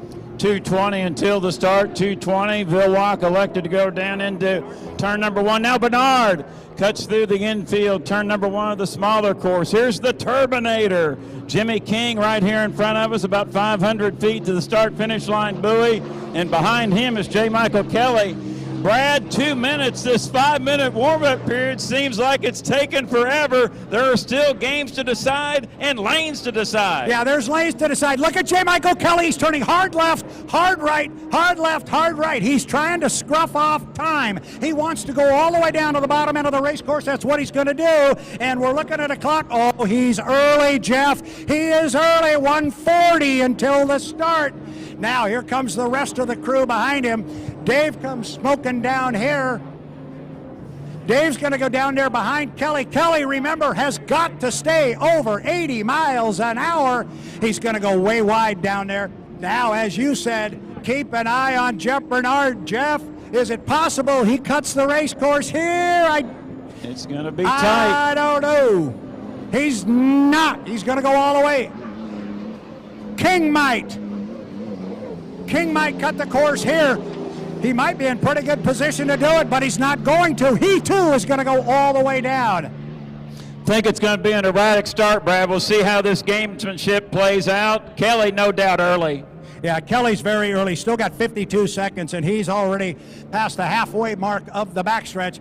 Sometimes, Jeff Ayler, you can overpay for that inside lane, and it can cost you dearly. Look at King on the outside. We've seen him do this many times before, bring a ton of boat speed and come up hard behind everybody. Those two boats trailing the field, I think they're in pretty good shape. 30 seconds until our start. Kelly, I think, is going to be in lane one unless he goes wide to scruff off speed. Then it's going to be Dave Villwalk up there. Then our other two boats are going to get up there, the Turbinator and Jeff Bernard. They're coming off the clock. 15 seconds, Jeff. Bring them down. Thank you, Brad. Kelly, no doubt, early on the clock, and Villwalk coming by him. We are now 5, 4, 3, 2, 1. Mark, it appears to be a clean start. We're racing in Marshall County Tourism and Sports Unlimited 2A. The boats to the outside had the best start, but we'll see who has the best real estate to the inside in turn number 1. Getting there first, that's Jeff Bernard, your leader. Villwalk in second, Kelly in third, and it's a triple-decker. Oh, boy, coming off the backstretch, it's Bernard on the outside. It is Dave Villwalk in the Beacon Plumbing. He is on the inside of Bernard. Giving ground is J. Michael Kelly in lane 1. This is going to be a race out front between the two leaders, Jeff Bernard and the Goodman Real Estate. Here comes Super Dave. Super Dave is closed up on him as they get to the entrance pin of the corner. He's on the inside. Bernard's going to try and keep the speed up on him. There you see. Now he can hold Dave in tight. Gonna get real close up there, but plenty of lane space. And the Turbinator is in this mix as well, Jeff. Beautiful dueling here, side by side. A possible one-lap penalty will clarify through the race, but physically, Dave Villwalk leads it by 3 boat lengths over Jeff Bernard and Goodman Real Estate. Jimmy King in third. Griggs presents Miss Ace Hardware. J. Michael Kelly trails at the top 2 in turn number 1, working lap number 2. Villwalk on the inside. Bernard is there. Brad, the 68-year-old, driving like a 28-year-old in front. And he's got a youngster behind him on the outside. His rearview mirrors are full of black and gold of Jeff Bernard and the Goodman Real Estate. Now, all of a sudden, J. Michael Kelly is starting to make some noise in 4th place. He's got his eyes set on Jimmy King. He's running in some sloppy water back there, Jeff, but he is on the inside of the Turbinator. We'll keep an eye on that one. Have you got word of a possible penalty? Getting word on a possible infraction. We'll go ahead with the physical run. We'll watch the flags. Marshall County Tourism and Sports Unlimited 2A. White flag is displayed for Dave Villwalk. He'll accept it in the Miss Beacon Plumbing, walking it side to side. A rooster tail advantage over Jeff Bernard in second. In Miss Goodman Real Estate. Jimmy King in third, and Griggs presents Miss Ace Hardware, but Brad, J. Michael Kelly sneaking up the inside wake of the Turbinator. Villwalk in front, the race is for third. Down at the lower end of the race course, we'll keep an eye on that race back there for third. Where did Kelly go? Kelly went outside, and Kelly is down. J. Michael Kelly in the Miss Tri-Cities is down at the lower end of the race course. Now our boats are spread out. Dave Villwalk in the U40, the Beacon Plumbing. He is up the backstretch physically on the water. It is our leader. We're going to keep an ear to the official radio here. What do you got, Jeff? We're going to have possibility of 2 boats with a 1-lap penalty. Brad will watch the flags. Fans along the shoreline, stand with us. Fans at home watching, stand with us. White flag is displayed. White flag. Dave Villwalk has been issued a 1-lap penalty in the Beacon Plumbing. Here's your winner of the Marshall County Tourism and Sports Unlimited 2A, Jeff Bernard. And I think we got a 1-lap penalty on the Griggs presents Miss Ace Hardware. So J. Michael Kelly will get second in the Miss Tri-Cities, a violation that we've not been told of, but 1-lap penalties on Villwalk and King. Yeah, the two of them are still running hard on an extra lap. We're being told that is a possible penalty, and what the officials are doing now, as J. Michael Kelly comes across, they gave J. Mike the white flag. Not quite sure on that one. We haven't heard anything about that, but at the top end of the race course, Dave Villwalk, what the officials are doing here is they are allowing them to run an extra lap in case they prove that there is an infraction. What do you got, Jeff? For our fans along the shoreline and listening and watching at home, we went by the flags. We're being told possible 1-lap penalties will have to go to the review stand after Marshall County Tourism and Sports Unlimited 2A. Write them down in pencil. Villwalk will get third in the Beacon Plumbing, and Jimmy King will get fourth in the Turbinator. So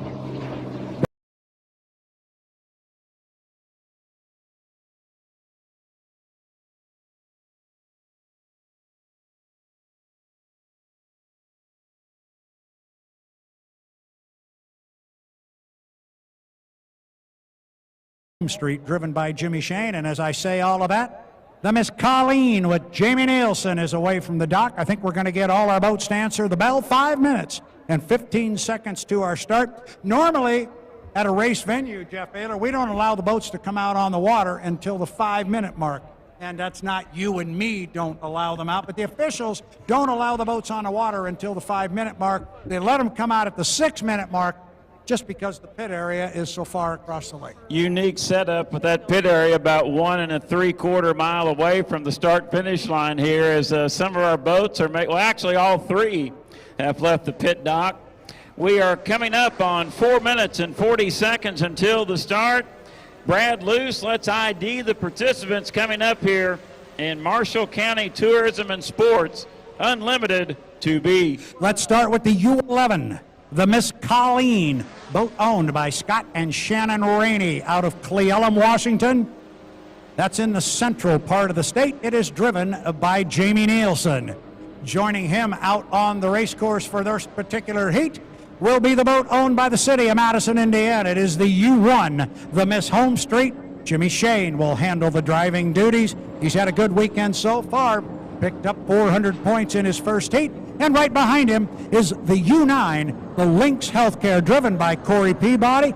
They've looked very good this weekend. There's a sleeper floating around this place. It's that Lynx Healthcare and Corey Peabody. Quick word about Lynx Healthcare, a brand new sponsor on the H1 Unlimited Tour. They have climbed on board with Daryl and Vanessa Strong and the Strong Racing Stable. We welcome Lynx Healthcare to H1 Unlimited Racing. Jeff Ayler, 3 minutes and 30 seconds, 3:30. Thank you, Brad. Marshall County Tourism and Sports Unlimited 2B. Jamie Nielsen by the start-finish line buoy. And Miss Colleen cutting through. Corey Peabody, Lynx Healthcare. Jimmy Shane electing to go on up into turn number 2. In the U1, Miss Home Street, campaigned by Miss Madison Racing. So, Brad, it's our final heat of the afternoon. We're 3 minutes. 3 minutes until the start. Strategy, Shane again with the blind draw. Comes out perfect here for him and the Miss Madison team. And 2B, they drew another good one. But we'll see who wants those second place points. But Shane could get a challenge from Peabody in Lynx Healthcare if Corey could get on the inside of this boat right here at the start-finish line buoy. I think that's the case. If Corey Peabody can get the U9 Lynx Healthcare on the inside of Jimmy Shane, he could cause some problems for Mr. Shane. Trust me, it's not just that he needs to be inside Jimmy Shane. If anybody's on the outside of Jimmy Shane, you're going to have your hands full trying to drive around him. That boat just is that fast. Coming up on 2:10 until the start, but I've really liked the U9 Lynx Healthcare. So far, the past 2 days, the boats run real well. Corey Peabody, he's a good shoe. He knows how to handle things. And we talked about it earlier, Jeff. Don't forget Jamie Nielsen. You open the door, he's going to put that chartreuse and royal blue, Miss Colleen, in lane 1. He likes lane 1. That's where he's at right now in the milling period, the start sequence. They're early, Jeff. They're early again. We're looking at 140 to get down there. I think they'll be okay. But if Nielsen wants lane 1, he's going to have to keep it under or keep it over 80 miles an hour, and he's at the entrance pin to the corner about now, 125. That's going to be close. So we are 1 minute 20 seconds away from Marshall County Tourism and Sports Unlimited Heat 2B. Jamie Nielsen, the first boat in turn number 1, and Miss Colleen, followed by Corey Peabody in Lynx Healthcare. And right now in the sequence, it looks like Jimmy Shane will have to go to lane number 3 in the Miss Home Street.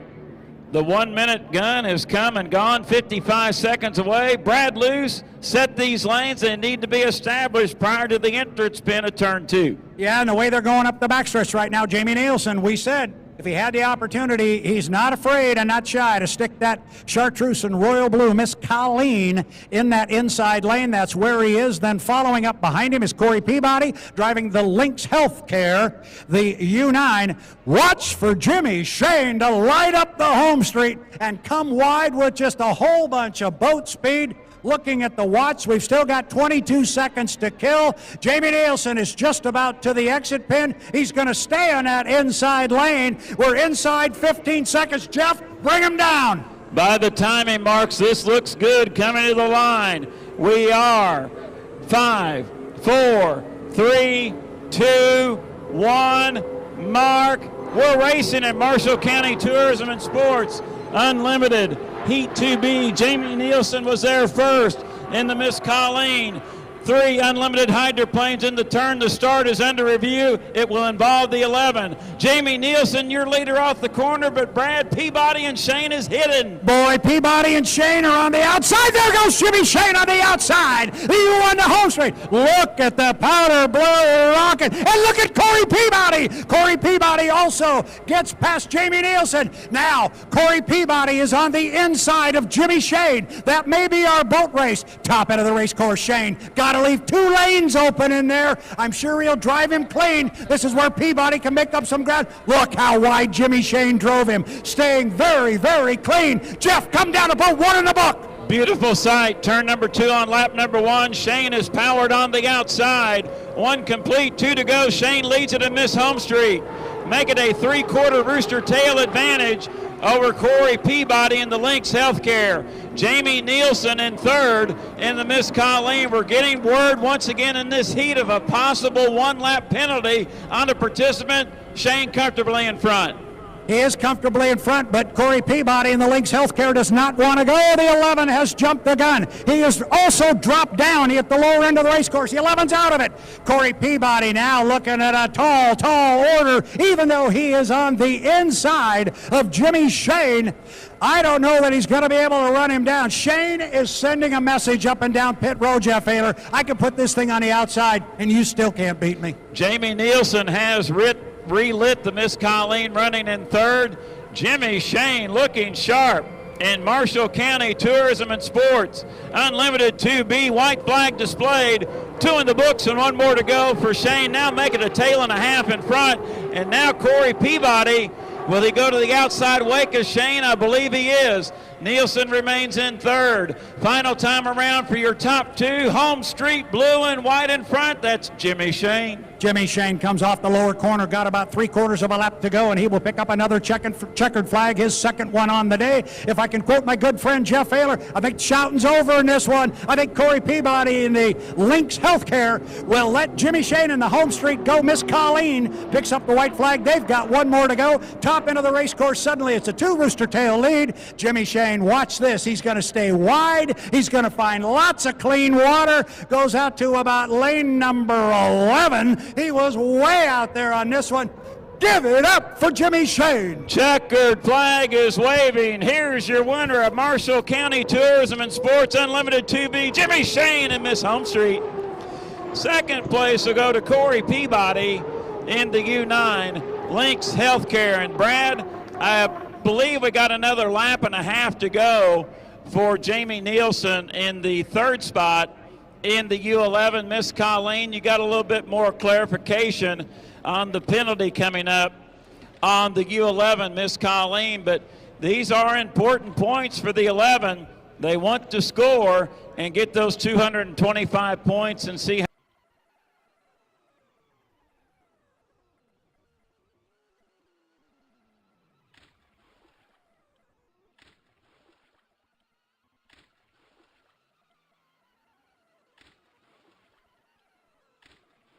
with 469 points in Lynx Healthcare. Miss Madison Racing right now stands on top of the point standings after 2 sections of the Gold Cup. Jimmy Shane with 800 points in 1st. His teammate Jeff Bernard in 2nd with 625. Right now, Brad, is we're 5 minutes and 35 seconds until the start. Shane wants to remain clean, not getting any problems, because yesterday he drew both 3-boat heats. This is his first 4-boat heat of the weekend. You're exactly right. Yes, he wants points. He wants to win because of the National High Points race, which is the total points throughout the season. But First and foremost, as you just said, this is the Gold Cup. He wants to win the Gold Cup. He wants to run clean, score points, and he'll be any points, and he'll be in great shape to be on the front row of the final. We got boats on the water as we are now inside 5 minutes. 5 minutes to Heat 3A of the H1 Unlimited APBA Gold Cup. Heat 3A is presented by Explore Lake Guntersville, and you should visit ExploreLakeGuntersville.com. Brad Luce, let's ID the participants for our fans along the shoreline, our guests at the Lake Guntersville Hydro Fest. First boat coming out of front straightaway is that U1, the Miss Home Street, powder blue and white. Jimmy Shane sits behind the wheel, 800 points. Boat is owned by the citizens of Madison, Indiana. Right behind him, Jamie Nielsen, driving the Chartreuse and Royal Blue as he jumps on the screen for those of you watching online. That's the Miss Colleen, the U11, driven by Jamie Nielsen. Seeing who's coming off the top end of the race course now. Here comes Corey. This will be Corey Peabody coming across next. You'll see him momentarily there online. He's coming across start-finish line right now. Those of you online, as the camera moves, there's Corey. The U9 Lynx Healthcare. We talked a lot about them yesterday, Jeff. A brand new sponsor in H1 Unlimited Hydroplane. Boy, wouldn't that be something? Get your name on a Gold Cup right out of the box. Well, it would, and owners Darrell and Vanessa Strong picked up their first unlimited win last year with the other boat in the team, the U8 Miss Tri-Cities. Yes, they certainly did. They'd love to do it again as Corey's going to cut the course, but looking way across the race course and up the backstretch behind Corey there. You can barely see him. There he is for those of you online. The U91, the Goodman Real Estate, is at the top end of the race course. That is our fourth and final boat. It is driven by Jeff Bernard. It is black and gold. It's beautiful. They've come in here with 625 points. They're number 2 in the standings right now, Jeff. Same thing. Run clean, get some points. Run clean. We're 3 minutes and 5 seconds from the start. Brad, for our fans along the shoreline, clock start in H1 Unlimited. Your lane is not assigned to you when you leave the pit area. You fight for it. And that's what's taking place right now in the milling period. You have to have your lane established prior to the entrance pin of turn number 2. Prior to the start, then hold your lane, come down to the line. Name of the game, be at these white buoys at full song at 0. If you jump the gun, you're issued a 1-lap penalty. And Brad, that's what these drivers don't want in the Gold Cup, because it's points, points, points to get to the final at 5 o'clock later today. Yeah, it certainly is, and look what's going on up the backstretch as you talk about the fact that we fight for lanes. You got 3 boats right there. Corey's sitting on the inside right now.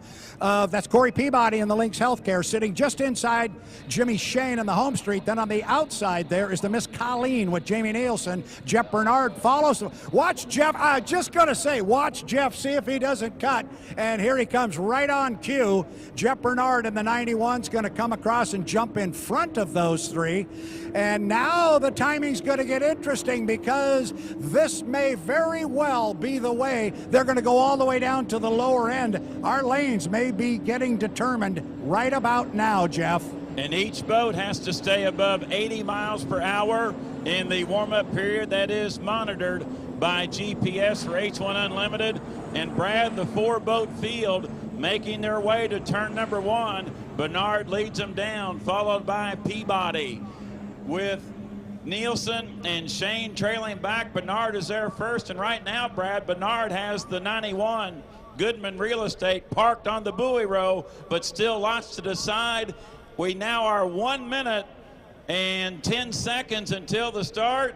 Brad, by your timing marks, how's the field look? I think the field is in good shape right now, and lane 1 is going to go to Jeff Bernard. Lane 2, at least as it is right now, and I don't expect anything to change. Goodman Real Estate is in 1 with Jeff Bernard. It is the Lynx Healthcare, the U9, Corey Peabody, trailing him up there. That's the silver boat. He is going to be in lane 2. Jimmy Shane in the Home Street is going to be in lane 3 with Jamie Nielsen on the far outside. Jeff, we are coming up to 40 seconds until our start.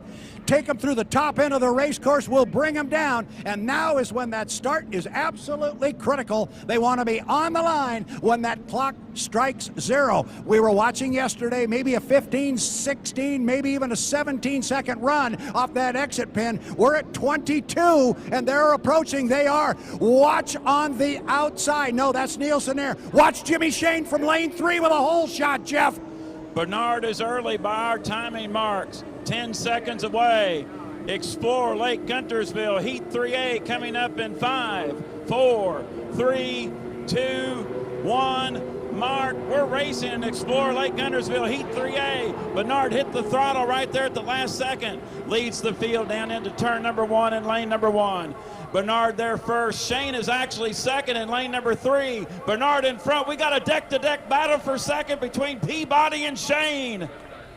Coming off the bottom end of the race course, Jeff Bernard. He was a little bit early on the start, but was able to get on it in enough time so he could get to the lower corner first, and he's holding that lead. It looks like 3 boats up the backstretch. There are 4 in second place. You've got Corey Peabody and Jimmy Shane in the Lynx Healthcare in the home street. Top end of the race course. Bernard running like a rocket, Jeff. He's really flying. The start was good for H1 Unlimited. And Brad, will we have it? Yes, we have a triple-decker off turn number 2 and Explore Lake Guntersville Heat 3A side by side by side. And now Jimmy Shane pulls out in lane number 3, takes the lead in Miss Home Street. As we go back into turn number 1, Shane in front on the outside. Shane maintains that lead.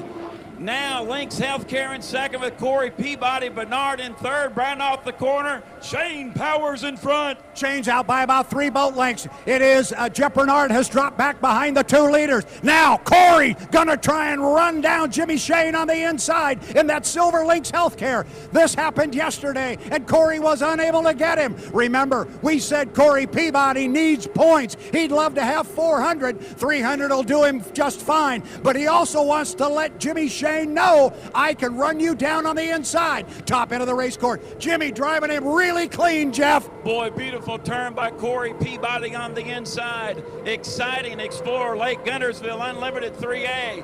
Shane accepts the white flag in front, making a 5-boat length advantage over Corey Peabody and Lynx Healthcare in second.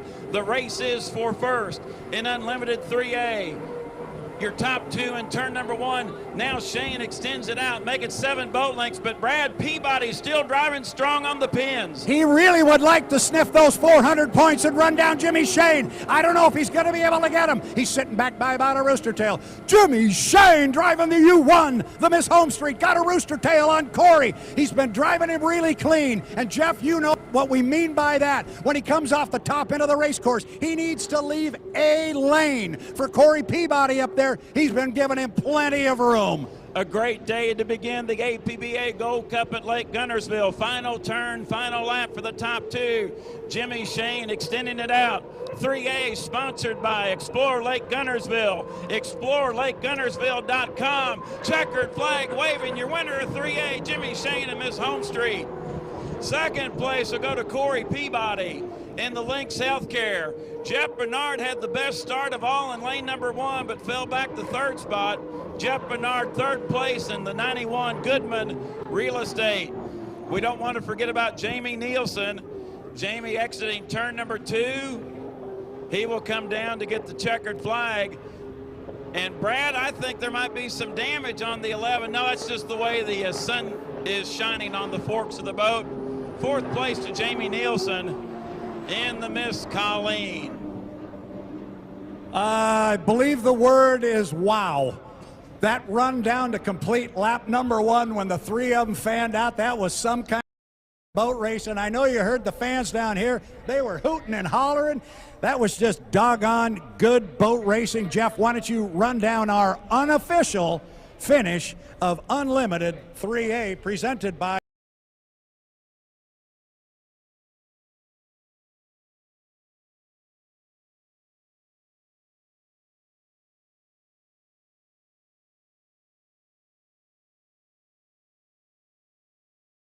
the U8 Miss Tri-Cities with J. Michael Kelly and Jimmy King getting a light and answer to the turbocharged Allison U3.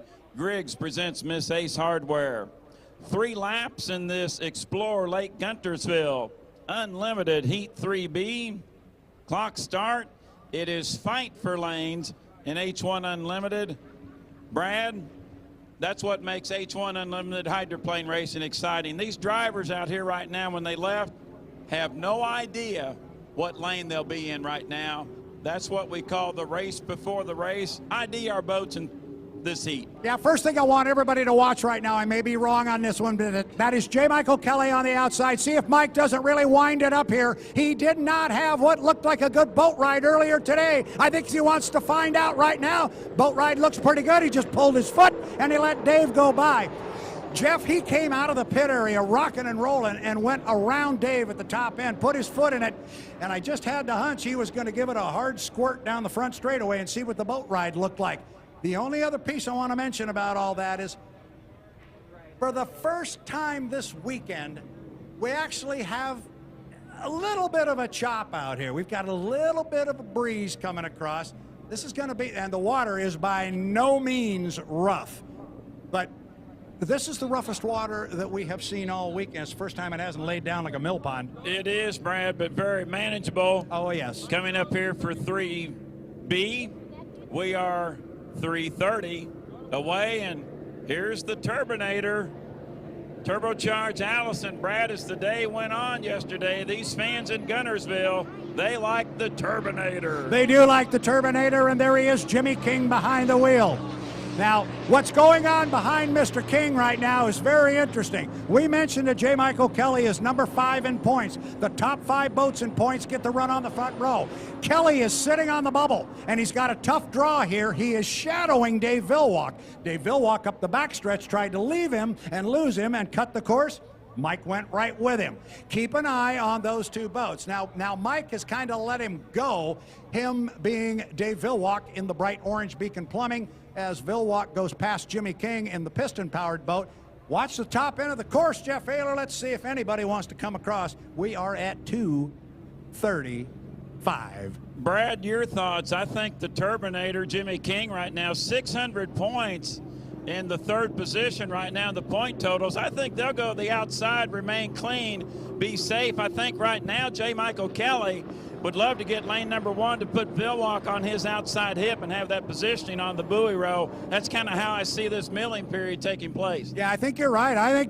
I think J. Michael Kelly is going to pull a rabbit out of the hat here and try and make a decent move or a good move to try and get that inside lane. We always say, Jeff, if you've got an ace up your sleeve, you don't want to play it in the preliminary heat, but when you're sitting on the bubble and you're number 5 in points and you draw these two guys, you got something good up your sleeve. You got to make it work. Here comes Dave. Dave's going to come across behind everybody, so that's going to leave Kelly with an inside lane, Jeff. Beautiful shot of the Griggs presents Miss Ace Hardware on our video with H1 Unlimited via YouTube, going by the start-finish line buoy. We are coming up on the 1-minute 30-second mark. There it is, 1:30 away. So Jimmy King will lead the field down in turn number 1, and Griggs presents Miss Ace Hardware. Right now, J. Michael Kelly does have the positioning to be on the inside of Villwalk and Beacon Plumbing. You have to have your lane established prior to the entrance pin at turn number 2 to the left of us here on Lake Guntersville. Brad King is to the outside. Bring this lane situation up for Kelly and Villwalk. The U8. The Miss Tri-Cities, J. Michael Kelly behind the wheel is in lane number 1. Then next to him, the bright orange boat, the U40, the Beacon Plumbing, driven by Dave Villwalk, the winningest driver in the history of H1 Unlimited Racing. And Jeff Ayler, as you called it, Jimmy King didn't want to have any part of it. He stayed wide to the outside. I think he's going to wind that thing up and give it a run down to the start. We still have we still have 35 seconds now until our start.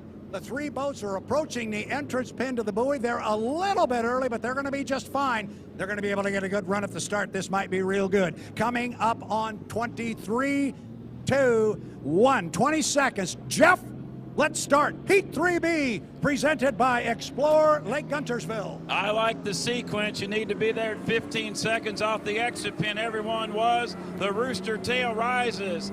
We are now 5, 4, 3, 2, 1, mark. It appears to be a clean start. We're racing in Explore Lake Guntersville. Unlimited Heat 3B here at the 2022 APBA Gold Cup. Into turn number 1. And getting there first is Dave Villwalk in lane number 2 in the Beacon Plumbing. J. Michael Kelly tucked back in second. Brad, it's Vilwalk leading, but can Kelly get a charge? We're going to find out what kind of shoot speed Mike's got right now. The start is good. So the start was legal. The way they're running on the water is the way they are running legally from a start perspective. You can hear King. He is on the outside of J. Michael Kelly. He's in third place. But Jeff Ayler, the speed in the U40 Beacon Plumbing. Dave's got a rocket up there. He is walking away from JMK. Vilwalk clearly in front, but we got a side-by-side battle for second. Dave Vilwalk will come down to complete lap number 1 in Explore Lake Gunnersville Unlimited 3B, but here's your deck-to-deck battle for second, and the Turbinator pulls Kelly on the outside. Vilwalk clearly in front. Brad will watch this second place duel as they go into turn number 1. Kelly getting in the wake of Vilwalk in turn number 1, and King's got smoother water on the outside wake. Brad, they come off side by side. Yeah, believe me, Dave Vilwalk knows exactly what's going on behind him. He also knows that Kelly's got to get points, so he's leaving him as rough a lane as he can, and Kelly's having to run through it. Meanwhile, King in the piston boat. Griggs presents Miss Ace Hardware, opened up about 6 boat lengths, all the way at the top end of the course, already at the apex. U40 Beacon Plumbing. Dave Vilwalk showing an incredible amount of power. Kelly's got to stay after this, Jeff. Oh, and he hooked up there a little bit. He got loose and had to pull his foot. It's a tough one for Kelly in that slop in 1. It's all Dave Vilwalk and Explore Lake Gunnersville Unlimited Heat 3B. White flag displayed. 1 more lap to go for Vilwalk in front. But boy, what a performance by the Turbinator. Jimmy King in U3. Griggs presents Miss Ace Hardware. Right now, King in a solid second place finish. And the Go 3 Racing team looking for their second place on the weekend. J. Michael Kelly remains in the 3rd position. Brad, it's all Vilwalk, but let's keep our eye on King and Kelly for second. I tell you, those guys from Evansville, Indiana, the red U3 Turbinator. Griggs presents Ace Hardware. They came to race. This thing's running really hard. Kelly is in a tough spot right now. He's running through a whole bunch of slop. He got caught in it at the top end of the race course. He got caught in the bottom end of the race course. Checkered flag goes up in the air. As you like to say, Jeff, final turn, final lap. Bring home Mr. Vilwalk. Explore Lake Gunnersville Unlimited Heat 3B. 68-year-old Dave Vilwalk wins it in U40 Miss Beacon Plumbing. The 3rd second place finish for the weekend for the Griggs presents Miss Ace Hardware. Jimmy King in 2nd in the Turbinator.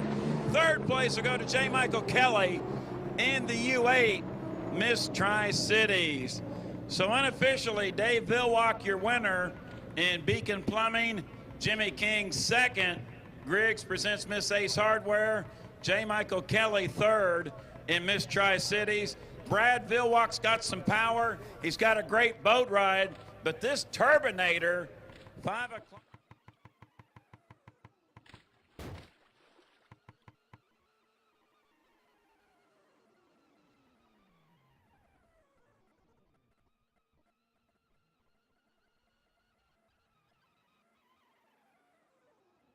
.80 miles an hour. You must maintain that speed all the way to the start-finish line, or translated another way, you have to be above 80 miles an hour for the next 5 minutes and 6 seconds. Unfortunately, Jimmy King in the U3, the Griggs presents Miss Ace Hardware, dropped below 80 miles an hour. Now, that in and of itself is not a penalty, but there's 2 ways you can incur that 80 mile an hour penalty.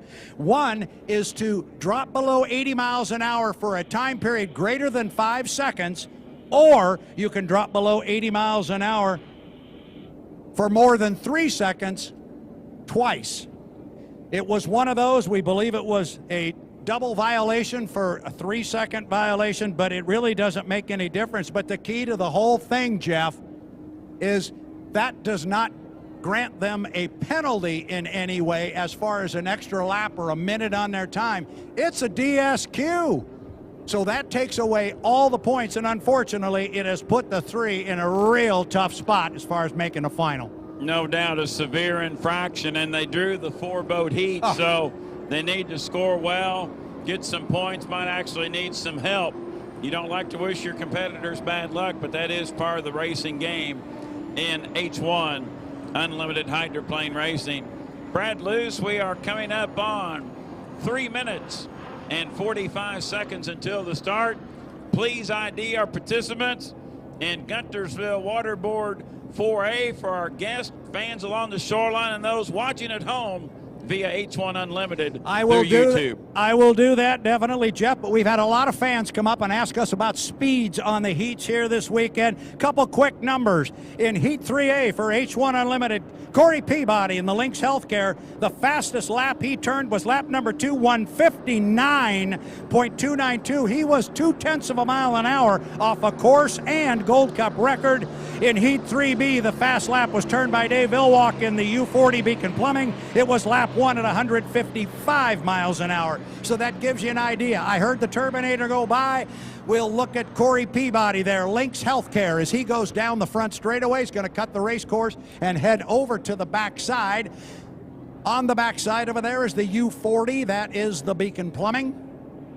That is Dave Vilwalk, second overall in points. And remember, the points, as far as the race go, are how you find your way into the final heat.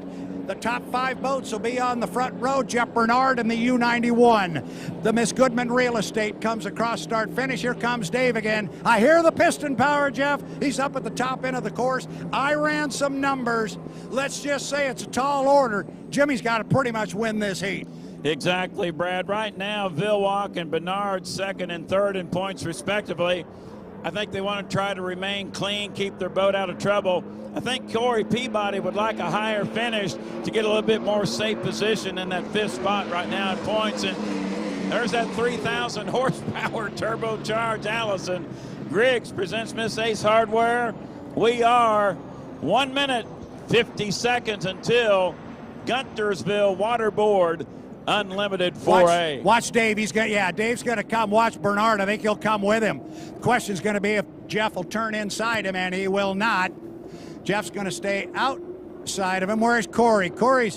Jeff is going to come down. He's going to try and sneak inside Dave. Keep an eye on this one, Jeff, when they go down there. Corey's coming off the bottom of the course. So is Jimmy King. They are going to have to get over here and in a hurry. Corey, pick it up.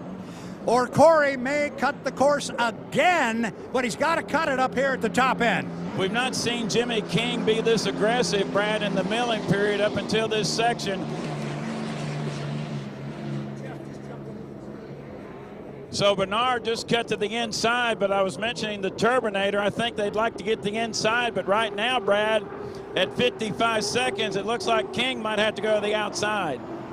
Yeah, I don't think he's really upset with that, although look where Corey's going to show up when he gets over there. He's going to get over there behind King. That may put Corey on the far outside, depending on what Jimmy King wants to do. But leading up the back chute here with about 38 seconds to go, Jeff Bernard is in 1. Dave Vilwalk is in 2. Now watch these guys go up there. Jeff, put him in a lane here. If you see, you're looking at the monitor, it looks to me like Corey's going to get in 3, and the Turbinator's going to come on the outside with Jimmy King. Right now, lane number 1, Jeff Bernard in the Goodman Real Estate. Corey Peabody trying to make a lane in lane number 2. Vilwalk in 3, King to the outside. They are at the exit pin at 15 seconds. This looks to be ideal. We are now 5, 4, 3, 2, 1, mark. We're racing. It appears to be a clean start. And Guntersville Waterboard Unlimited 4A. Peabody made a lane in there in lane number 2. We're going to turn number 1. Corey Peabody in front, but Bernard with the inside lane. And they just about touched. And they are deck to deck. Coming off the corner, it is Jeff Bernard on the inside, and the guy with the best start of the heat, Corey Peabody, Lynx Healthcare. Got about 2 boat lengths on Bernard. Believe me, there's a bright orange boat on the outside with Dave Vilwalk behind the wheel. That's the Beacon Plumbing, and you can hear the piston boat, the Griggs Ace Hardware. Top end of the race course, it is Corey Peabody driving the Lynx Healthcare and showing some really good speed here. Bernard, can he make up some time? But watch up there, Jeff. Where is Vilwalk? There he is right there. He slides out. So here come the top 3 leaders here in our Heat 4A, presented by the Guntersville Waterboard. Corey Peabody putting it to the wood in U9 Lynx Healthcare. 1 complete, 2 to go. Peabody in front. And Vilwalk is flying on the outside in the Beacon Plumbing. We go back into turn number 1. 1, 2, 3. Peabody gets there first. Vilwalk is still in second, and Vilwalk is swung way outside in turn number 1. Brad Peabody, your leader. Bernard and Vilwalk side by side for second. The start has been ruled good. Everybody is legal. Corey Peabody really moving, but look at the orange boat. Vilwalk starting to close. He's into the rooster tail of Corey Peabody as they approach the top end of the race course. Bernard's not out of this yet either. 1, 2, 3 at the top end. Oh boy, can Dave run him down? I don't know, Jeff. Corey's got a lot of speed, but Dave's coming hard. Vilwalk swung way outside in turn number 2, tightens it back up. Corey Peabody driving a whale of a race here in Guntersville Waterboard Unlimited 4A. The white flag is displayed. I'm surprised Vilwalk still got it to the wood. He's trying to chase down Peabody to get 400 points in 4A. Bernard in third, King in fourth. Back in turn number 1. Peabody driving good there in lane number 1 in the Lynx Healthcare, and Vilwalk has cut it down to 7 boat lengths. Here comes Dave on the outside. This is the white flag lap. The checkers will be hanging next time. Vilwalk's got to pull up alongside of Corey, and Corey is slowed down. Corey has lost power. He lost some power. He still got it on, but clearly he was slowing down. Vilwalk went by him like he was tied to a post. Dave Vilwalk, the U40 is a rocket ship. Now we got to watch for Bernard is so far back, I don't think, and Brad, I'm looking at the monitor. I thought Peabody lost his front canard wing, but I believe it's still attached. What's the race for third, Jeff? Dave Vilwalk, checkered flag waving. Here's your winner of Guntersville Waterboard 4A. It's Dave Vilwalk and Beacon Plumbing. Second place will go to Corey Peabody in the Lynx Healthcare. Side by side for third. The Turbine on the inside. The Turbinator on the outside. It's a drag race to the finish, and the Turbinator will get 225 points in third. Jimmy King and the Griggs presents Miss Ace Hardware. Jeff Bernard will get fourth in the Goodman Real Estate. Fans in Guntersville, how about that H1 Unlimited action? How about that kind of stuff? Holy cow. And you know what I like to say, Jeff, when somebody has a really good start, I always say I'd put those timing marks in a place you don't want to lose them. Corey Peabody just exploded into view coming across start-finish line. He was rolling. I was like you. I kind of thought after a couple of laps maybe Dave would back it off and just say, all right.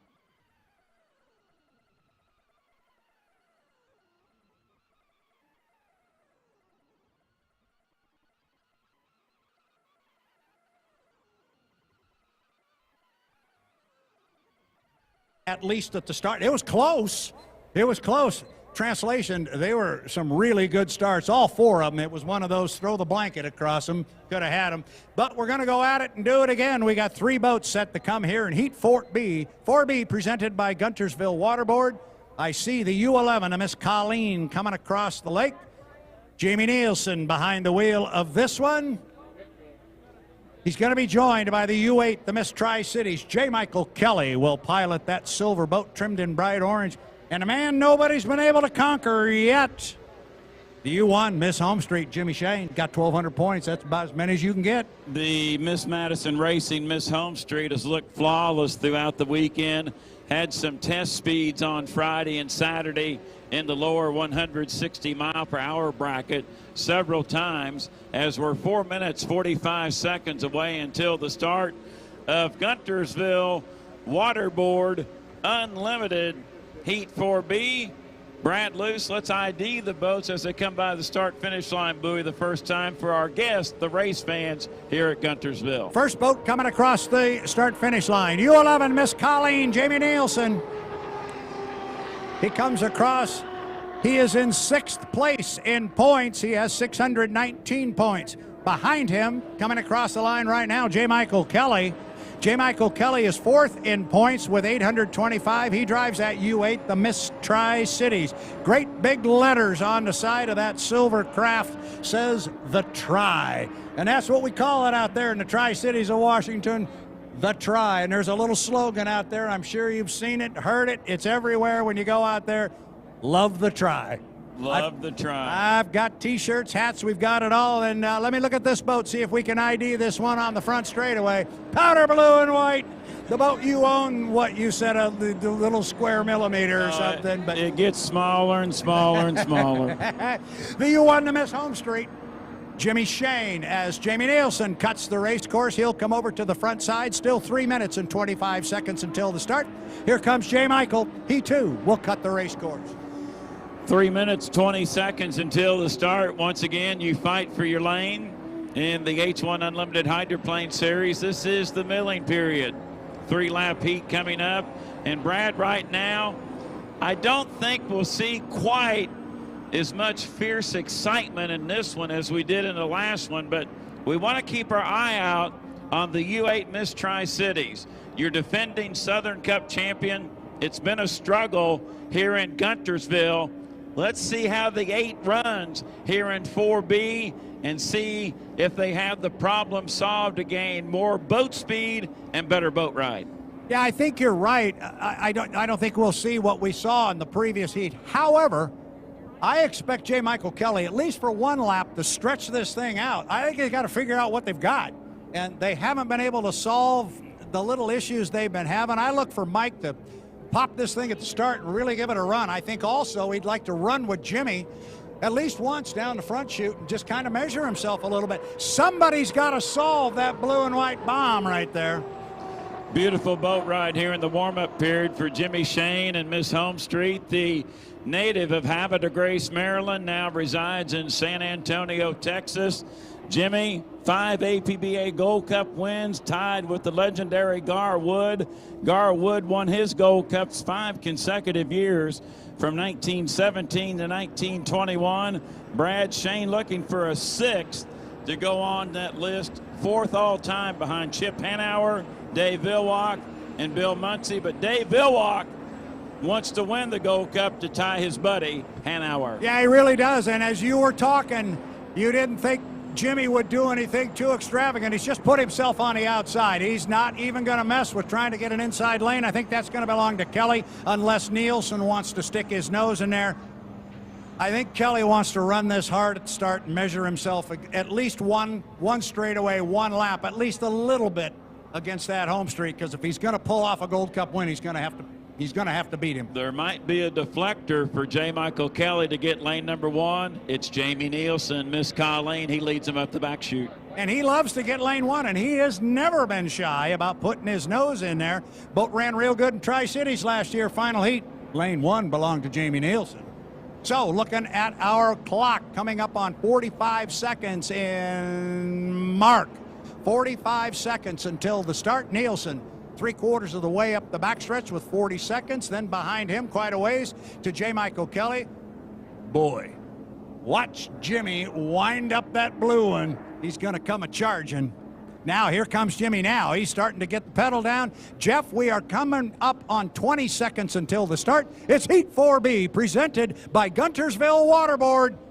Let's go racing. Final time to earn points before the final. 15 seconds, that's ideal off that exit pin to the start-finish line buoy. It is Guntersville Waterboard Unlimited 4B. We are 5, 4, 3, 2, 1, marked, and we will call it physically. I'm certain the start will be under review. 3 unlimited hydroplanes flying into turn number 1 on lap number 1.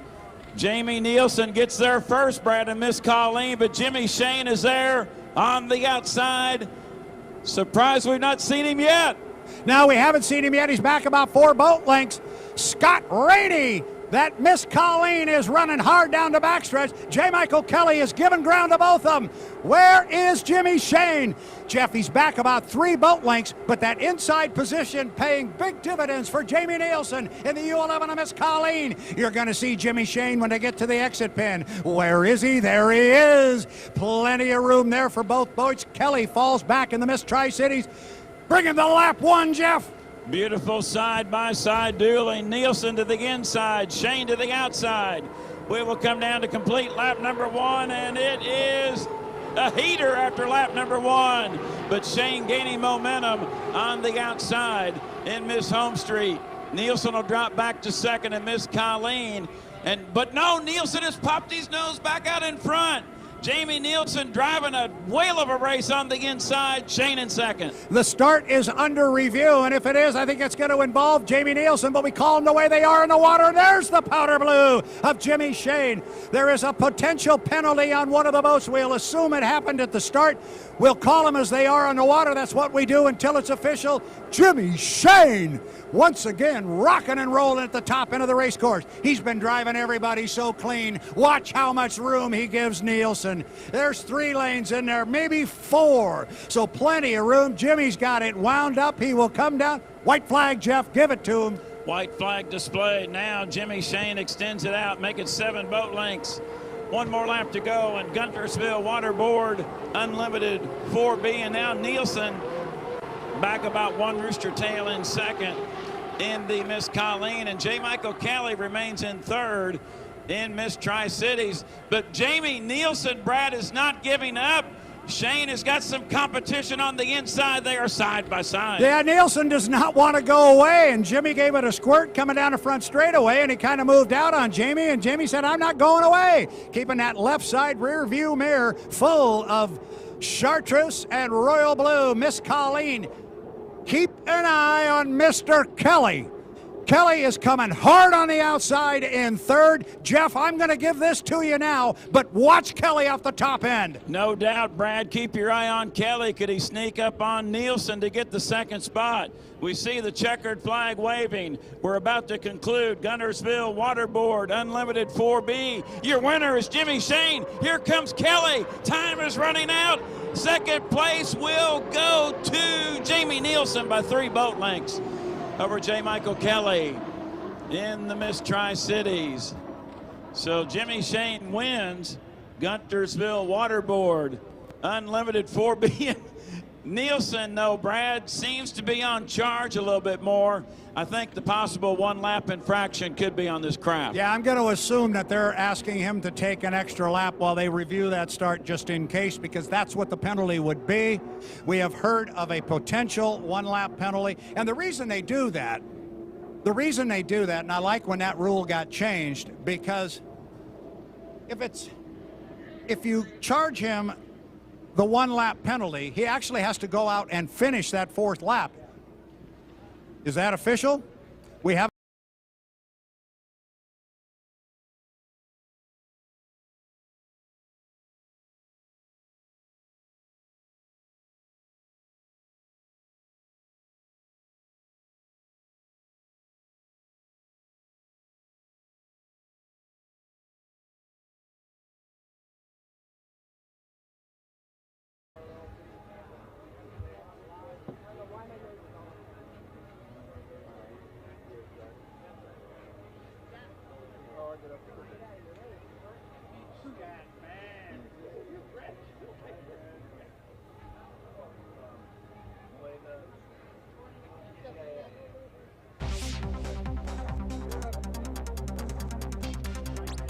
Good one to get us all pumping.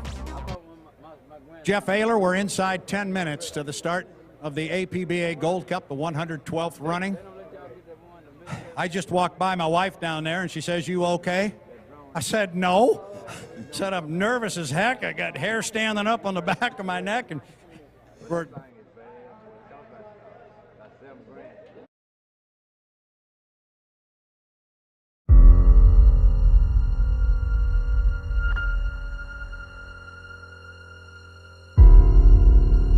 I think when I won the Gold Cup, that was the crowning achievement of my whole life. The unlimited hydroplanes, the powerhouses of boat racing, run for the Gold Cup. This is the one every man in boat racing strives to win, because this is the top prize.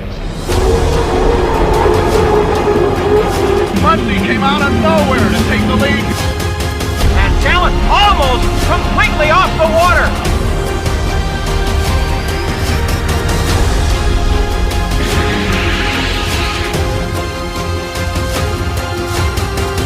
The object?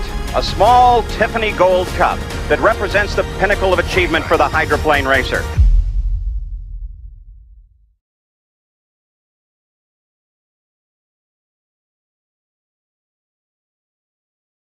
tens or whatever the scale might be, the biggest number.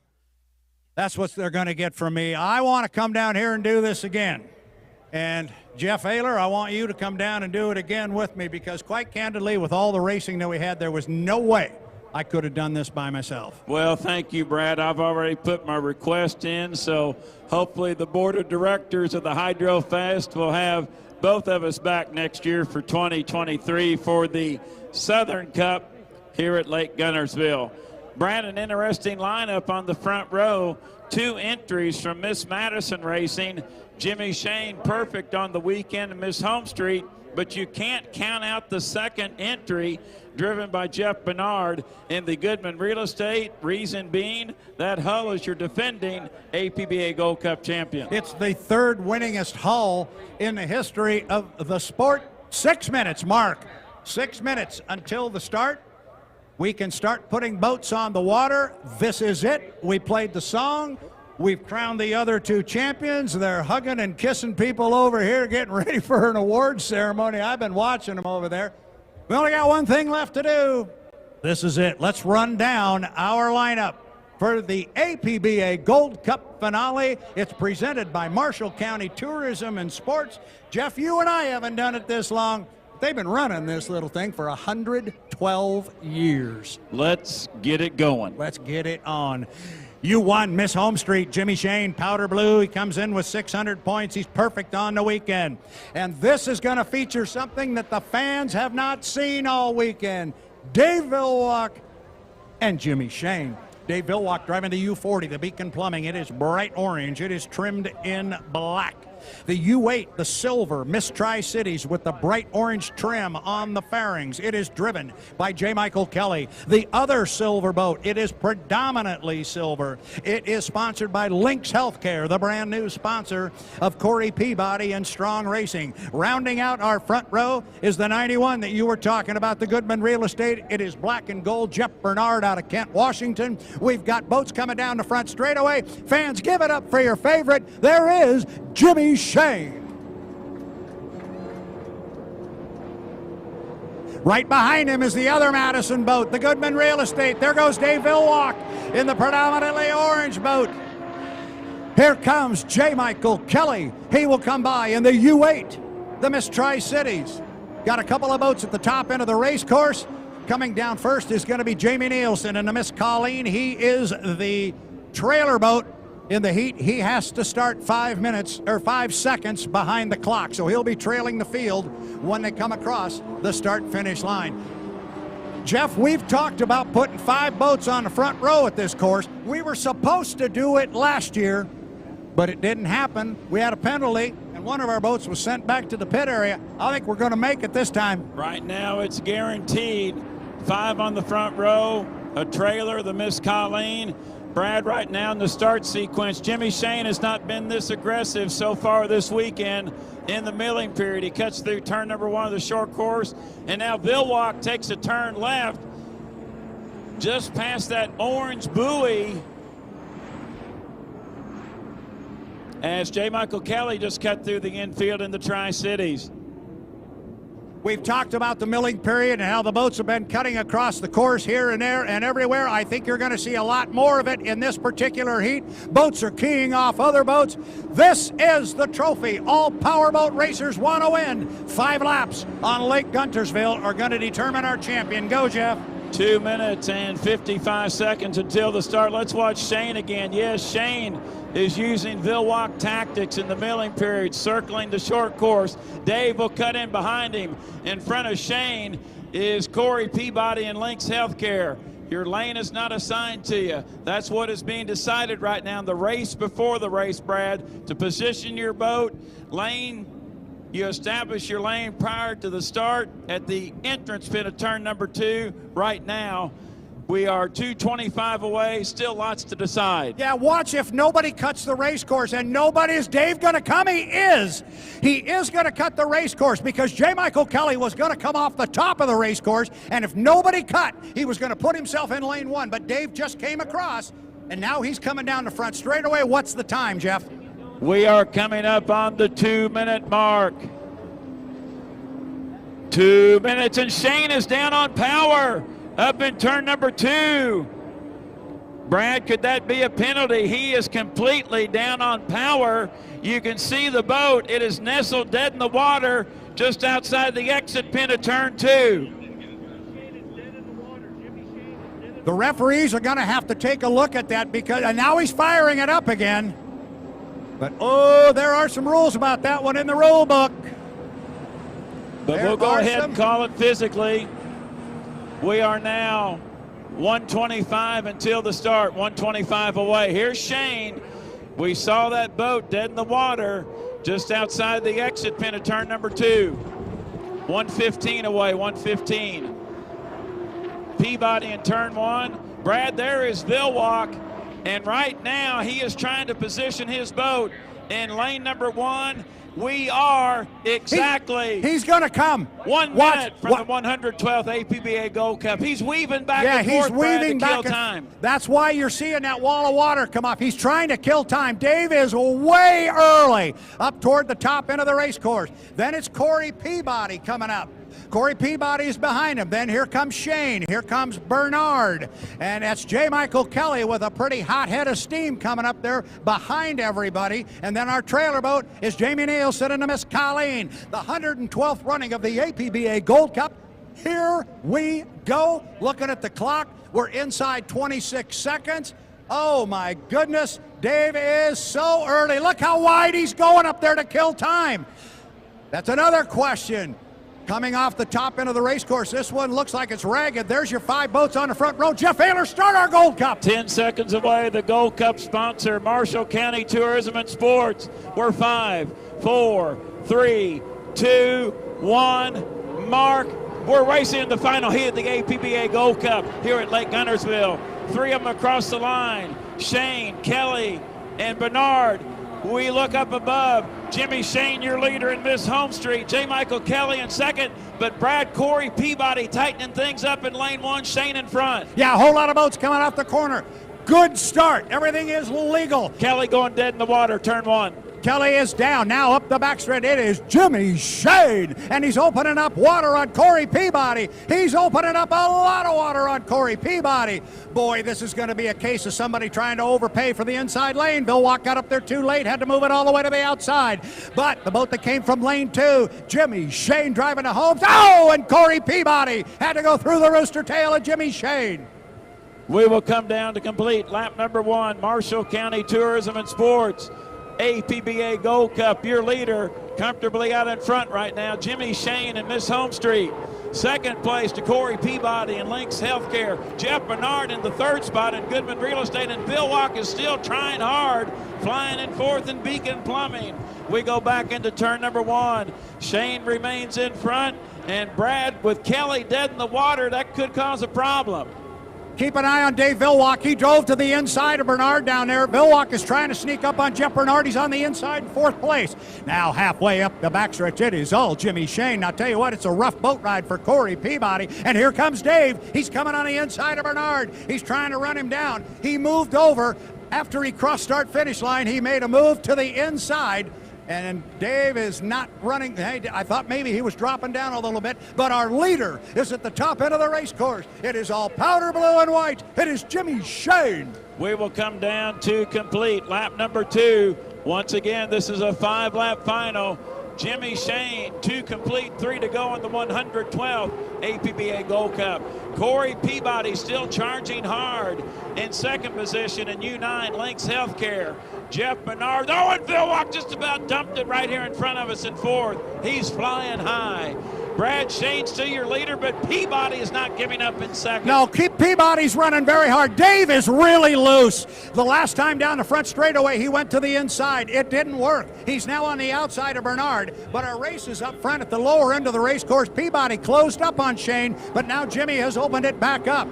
Shane on lap number 3, up toward the top end of the race course. He's still leaving room in there for Corey Peabody, so see if Corey can make up some time at the top end. Shane is past the apex. He is to the entrance pin. Now Peabody's moving to the outside. That's going to make it extremely difficult. And there we go. That is That is, Dave Vilwalk has now moved into third at the entrance pin to the upper corner, Jeff. Lap number 3 complete. Jimmy Shane make it 2 Rooster Tail advantage over Corey Peabody and Lynx Healthcare in second. Dave Vilwalk has moved into the third position in Beacon Plumbing. Jeff Bernard in fourth, Goodman Real Estate. Jamie Nielsen fifth, and Miss Colleen. J. Michael Kelly dead in the water in turn number 1. Brad off the turn. Now Shane's lead, getting a little bit more comfortable, but still work to do. Yeah, he's got almost 2 Rooster Tails here up the backstretch, but this is the Gold Cup. You're not going to just give it in and let it go. So Corey's going to try and stay in that rearview mirror. We'll keep an eye on him. Our third place boat is off the lower end of the race course. That is Dave Vilwalk in the Beacon Plumbing. Right now, Jimmy Shane has just got to keep the fire lit, keep his boat clean. Watch him at the top end of the race course, Jeff. He's not going to try and tighten it up too much. He'll swing out, bring him down to get the white flag. Shane exits the corner. We do see the white flag in hand. Jimmy Shane, Marshall County Tourism and Sports, APBA Gold Cup Championship. 4 complete and 1 more mile to victory to break the tie between him and the legendary Gar Wood with 5 Gold Cup victories, 4th on the all-time list. Corey Peabody not giving up in second. Vilwalk remains in third.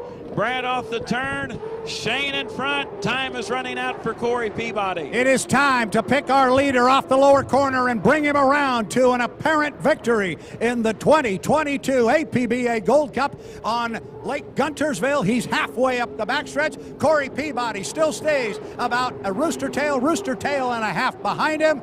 There is nobody except Jamie Nielsen in front of of Jimmy Shane.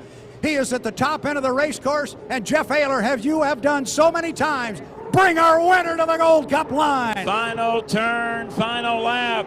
Marshall County Tourism and Sports, APBA Gold Cup. Shane sees the checkered flag. Jimmy Shane wins his 6th APBA Gold Cup at the Lake Guntersville Hydrofest 2022 edition here in Guntersville, Alabama.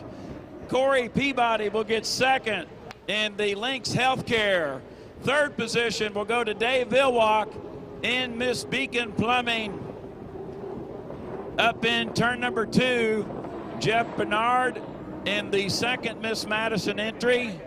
Running in 4th in Goodman Real Estate. And Brad, that is the 3rd consecutive Gold Cup win for Miss Madison Racing, all driven by Jimmy Shane. 4th place. He joins an elite group as 4th place. Sorry to step on you there, Jeff. You're talking about 3 in a row for the Shane. He joins an elite group of drivers to do that as Jeff Bernard comes across in 4th place. The Miss Colleen, the U11, will come down in 5th. Remember, all of our results are unofficial. The boats have to go through tech inspection. Jeff, what do you got? Well, that's what we just got, and I knew we would get that. It's very unofficial. Brad, you and I have followed this sport for decades.